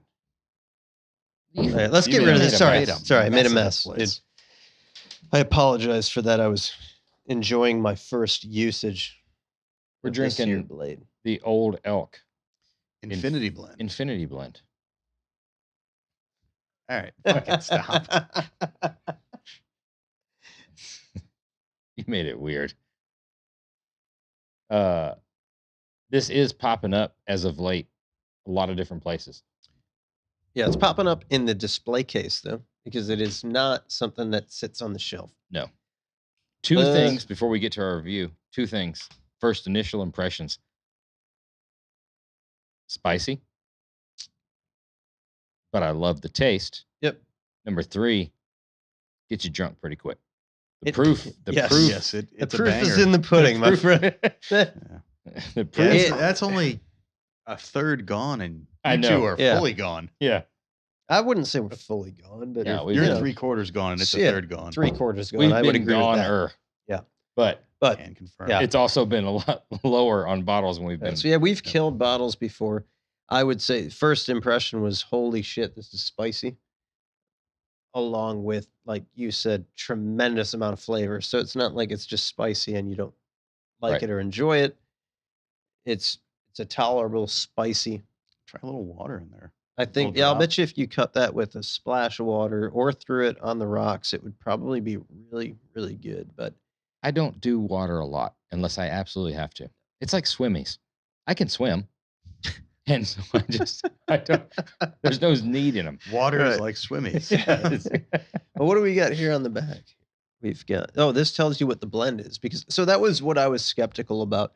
This is Old Elk's. It's their highest end bourbon. It's a $130, $140 bottle. Yep. And it is a blend, which, generally speaking, a blend is not like, the highest. That's how they get the flavor end of the bourbons, But in today's world, you can't exactly stuff something in a barrel and wait 15 years. So I think blends have their place, right? Like Barterhouse, phenomenal blend. A lot of the Orphan Barrel stuff, great blends. I'm gonna try a little water. I'm gonna put a swimmy on. Yeah, kill it. So this shows you right here on the back. It's an Infinity blend, 60% Old Elk straight bourbon whiskey, which is a 6-year. You have 24% Kentucky straight bourbon whiskey aged 12 years and 16% Kentucky straight bourbon whiskey aged 11 years. I think that's a little like kind of vague, isn't it? Just Kentucky straight bourbon whiskey. Yeah, they're not telling where they got it from. Right. So that could be Jack Daniels. I doubt it. Yeah, definitely wasn't. Yeah. You would taste it if it was Jack Yeah. Daniels. That could just be like said, like whiskey, just a barrel of whiskey that says 11 on it. I don't need to know where every single thing came from. At the end of the day, I don't know if it was just tonight. Generally, I'm a lower proof guy. I like to drink it. I What is the really proof? 114. Yeah. It's I spicy. really enjoyed it, even with the bite. I just like the flavor. It's got a very good whiskey bourbon flavor without any kind of wild other things that you kind of got to get used to. It's just bourbon. And maybe it was just tonight that I wanted a little spice. I really, really liked it. I enjoyed it. Yeah, I was surprised that I liked it as much as I did. I liked it. It is something I would recommend buying. I would think that when you look at high proof bourbons in comparison to like some of the pinnacles, like a George T. Stagg, that Oh, I'd drink that all day. that's probably like, I'm just guessing. I don't know off the top of my head, but I'm guessing that's It's about like a 120 $120, yeah. proof. I would reach for this prior to the George T. Stagg. So that's saying a lot for it. But for my palate, I'm not really reaching for those super high proof bourbons, but it's good. Love the flavor profile. So I'm going to hit that with a 7.8. Ooh, Big. Is that where Still you're your at? number? yeah, that's exactly where I was at. I wanted to go 7.9. I was Yeah. like, that's a little high. I'm going to step down to a 7.8. Yeah. Damn. Oof. Yeah, I'm with you guys on everything there. Great flavor, little spicy. I think for the price, I would go for the Old Elk weeded. Absolutely. At $60, half the price. I think it's, in my opinion, a better, smoother, better taste. But for a high proof bourbon, it's got a phenomenal taste and nowhere near as much burn as I would expect. Right. I'm gonna go 7.5. Phil's at a 7.5. It's a pretty good review. The presentation of it's great. Yeah, the box probably Yeah. brought it up at least a point Right. two The for you. packaging, the fact that it's not, it's the mystique of it. When they hide it behind the counter, they put it in the glass case. Makes you want it a little more. Yeah, you want to seek it out. But just like Phil hit the nail on the head, that if like side by side, if you can grab that or you can grab Old Elk's weeded, the weeded is a much more enjoyable bourbon to drink. It's a smoother and Yes. bourbon to drink, but I It's a will little say special occasion bourbon here. for the higher proof, like there's been so many higher proof bourbons that we've drank that you have to overcome the higher proof to enjoy, but there's always that pure alcohol or ethanol burn Yeah. with it that sometimes kills the flavor. This has the burn with none of the alcohol or ethanol Yep. smell or flavor. It is a different kind of burn. This is different to, I don't know why, but it's different to describe because it's got a little bit of the burn, but there's no like pure alcohol. You get like banging bourbon flavor. Like I just really like It's good. It is good. Pick you up a Everybody- bottle while they're still on the shelf. Everybody's got a Yep. different little, Yep. palate. And the weird part is we've talked about this before.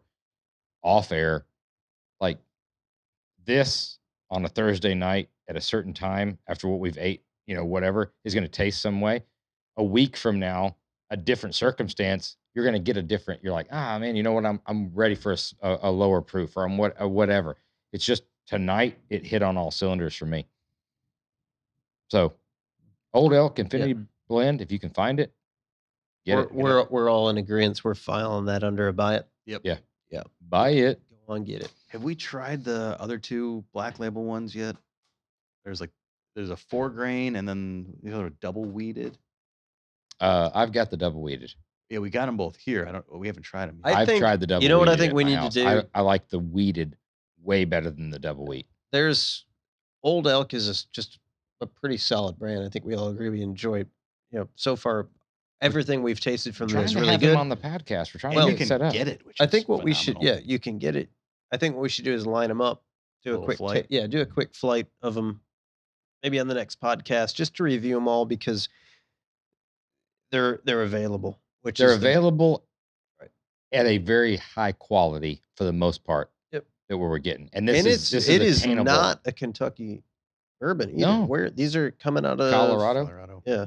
Which generally speaking, they're distilled in Indiana, I think. Generally speaking, the stuff out of Colorado, we had an interesting comment on sucks. YouTube. We had an interesting comment on YouTube, one of the last episodes, that explained why a lot of this stuff is coming out of Indiana. I think is it MGD or MG something that's in Lawrenceburg. Miller Genuine Draft. It's not that. No. That is helping out their business model. I think is helping out a lot of newer distilleries that have the batches there that they can do some blends and they can do some stuff until they get their rick houses up. Get the age on them. Yeah, if you're going to sell a 10-year whiskey, then you kind of have to be in business for 10 years. So at 5 years you can't really do anything. So that's a little bit the explanation. I haven't dug really deep into it, but it was an interesting comment that I saw a couple of days ago on there. The Old Elk brand, though, everything about them, they seem to be doing it right. Great brand. We're all for disruptors in any industry too. Yep. We love the old faithfuls and the guys that have been doing it forever. But if anybody that's a newcomer that's doing it this good, all right, let's get this segment is called Whiskey Throttle, and we talk about some of the funny videos and we watch them that we've seen online throughout the week. And we have a special whiskey challenge for you before we get to Whiskey Throttle. We want you to send us your favorite cocktail recipes. We're going to select one and actually make a drink on a future episode using our sponsor, Stillhouse Whiskey. You can DM us your recipes at Oil and Whiskey Podcast or at Roadster Shop.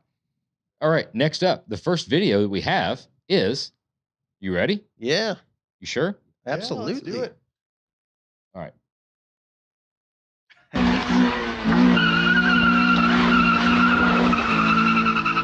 Go ahead. So loud. You can turn your headphones. Oh, goodness gracious. I was going to say they fucked up a perfectly good Miata, but then it shows the durability of the Miata. What is happening here? This guy, this dude's from Russia, self-proclaimed stuntman. I don't think the Russia thing's like real in right now, man. He just lives there. This guy does some of the craziest shit that I've ever seen. So one.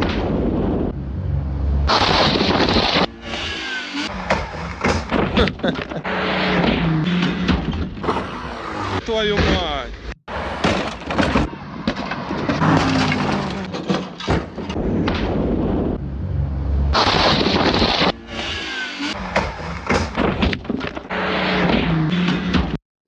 This dude's still alive? He's still alive. Yeah. Barely. You can, I saw him on Hoonigan first. You can check him out on Shebatarov. Yep. Sound it out. Yeah. Sound it out, everybody. Shebatarov. I even tried to look up the pronunciation and I could not find it. But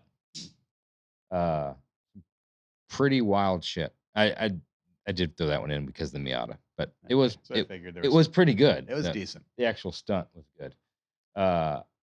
All right. Next up, we've got something that's coming up. Me and Jeremy talked about this. Phil, you were not out there when we were talking about it. We need to be there. It's the 18th. I think that's tonight.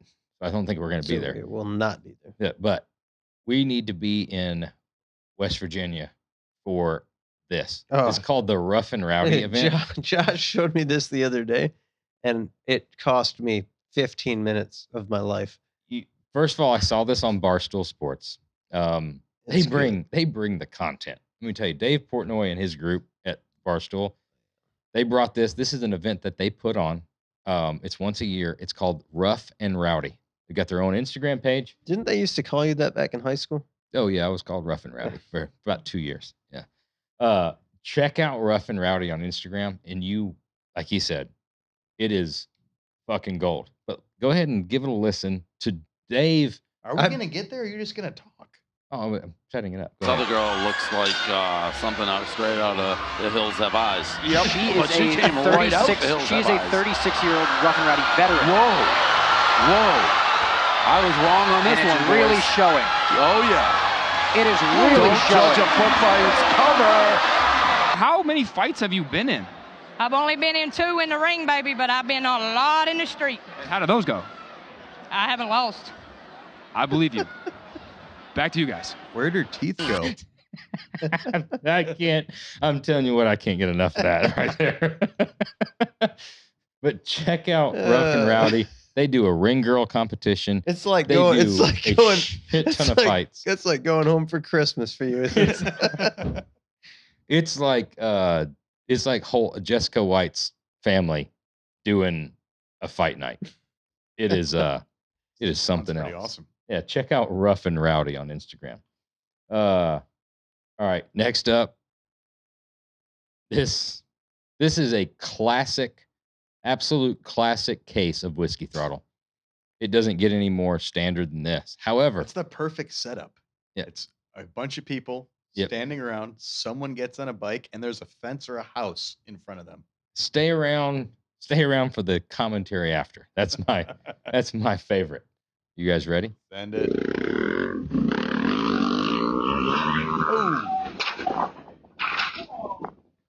Come on, Dunreal. I didn't do that. That was you.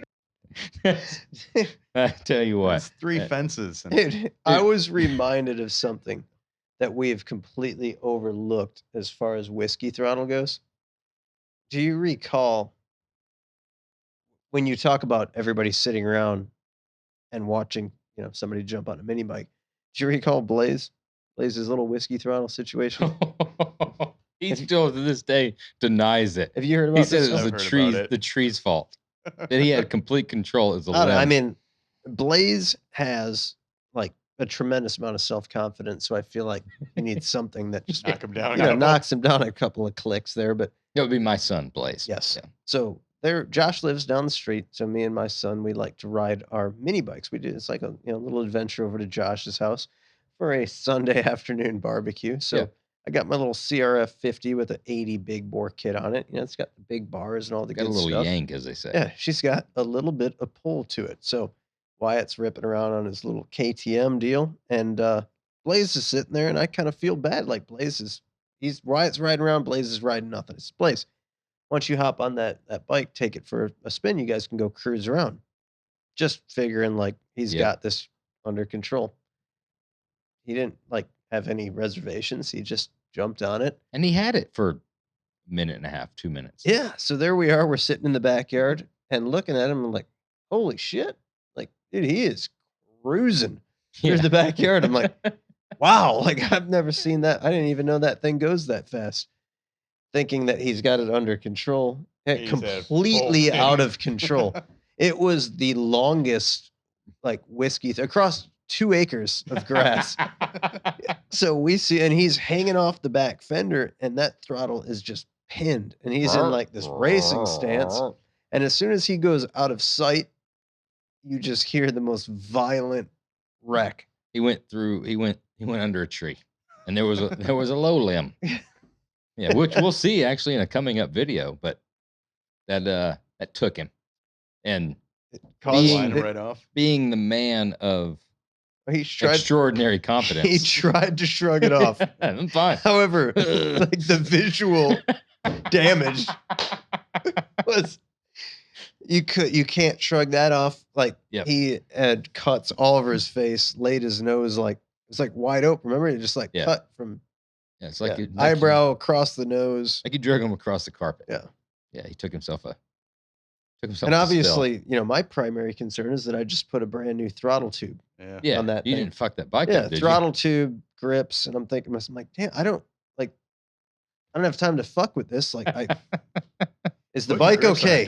Right? Is the bike okay? Luckily, the bike was fine. Yeah. No damage to the bike. Because skin will heal naturally. A bike doesn't fix itself. Next Speaking up. of heal naturally. Next up, this accidents in the Henning. Phil's submission. Jer actually found this. Yeah, this one hits close to home. Yeah, this is somebody actually captured Josh's infamous scooter crash in Nashville.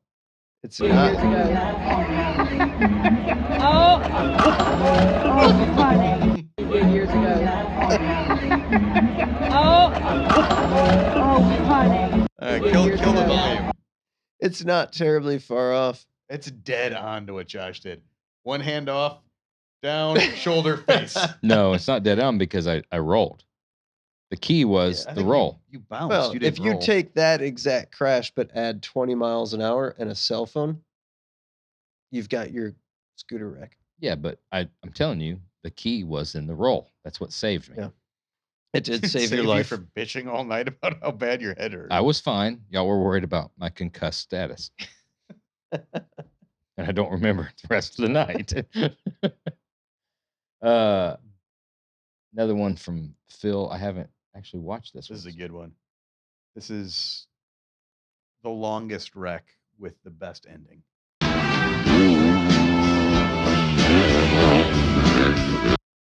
Guess what? You got to push the button. Sure do. I got to start it over. I know. He shouldn't be allowed to run the computer. A senile old man trying to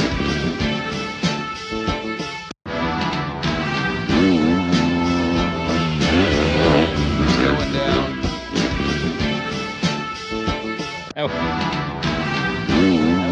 He shouldn't be allowed to work. Yeah, that dude was straight ragdolled. That was a spin. It was a 720 at the end. That was quite the spin. Another one. Dumb, you gotta be tough.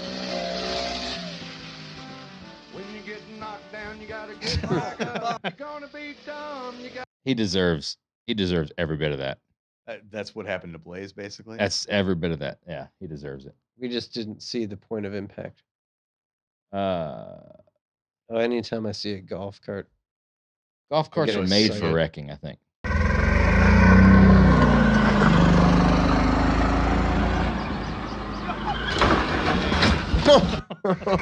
What do you think happens here? How did they lose it? I think they started drifting a little bit. Must have hit a banana peel. How do you drift? I still a golf cart doesn't have enough power to break the in tires actuality, I don't understand. It came around on him. I know, but I think somebody yanked the wheel. There's just no The way. wheel fell off. There's no way just this happens. It's a Mario Kart banana peel. That is an interesting one to dissect. I've never drifted a golf cart under power. Yeah, it's extremely hard. And I've done some shit on a Something golf screams fake. Yeah, I'm about calling shenanigans on that one. that. This is snow related thing, so you're gonna have to walk us through It's it. called skiing. But it's on snow. Yeah, snow skiing. Big backflip. That's a triple back, no skis. How did the skis come off? I don't know, but they exit as soon as he leaves. I think it was the just jump. the force. And look at the height on him. I don't know snow, so you don't do that. No, you're supposed to keep the skis on the feet. I think it helps the landing. Yeah, but nobody can make a jump like that. What did he even hit it for? All right. Last up. This is John Jackson? I think it is John Jackson. Yes.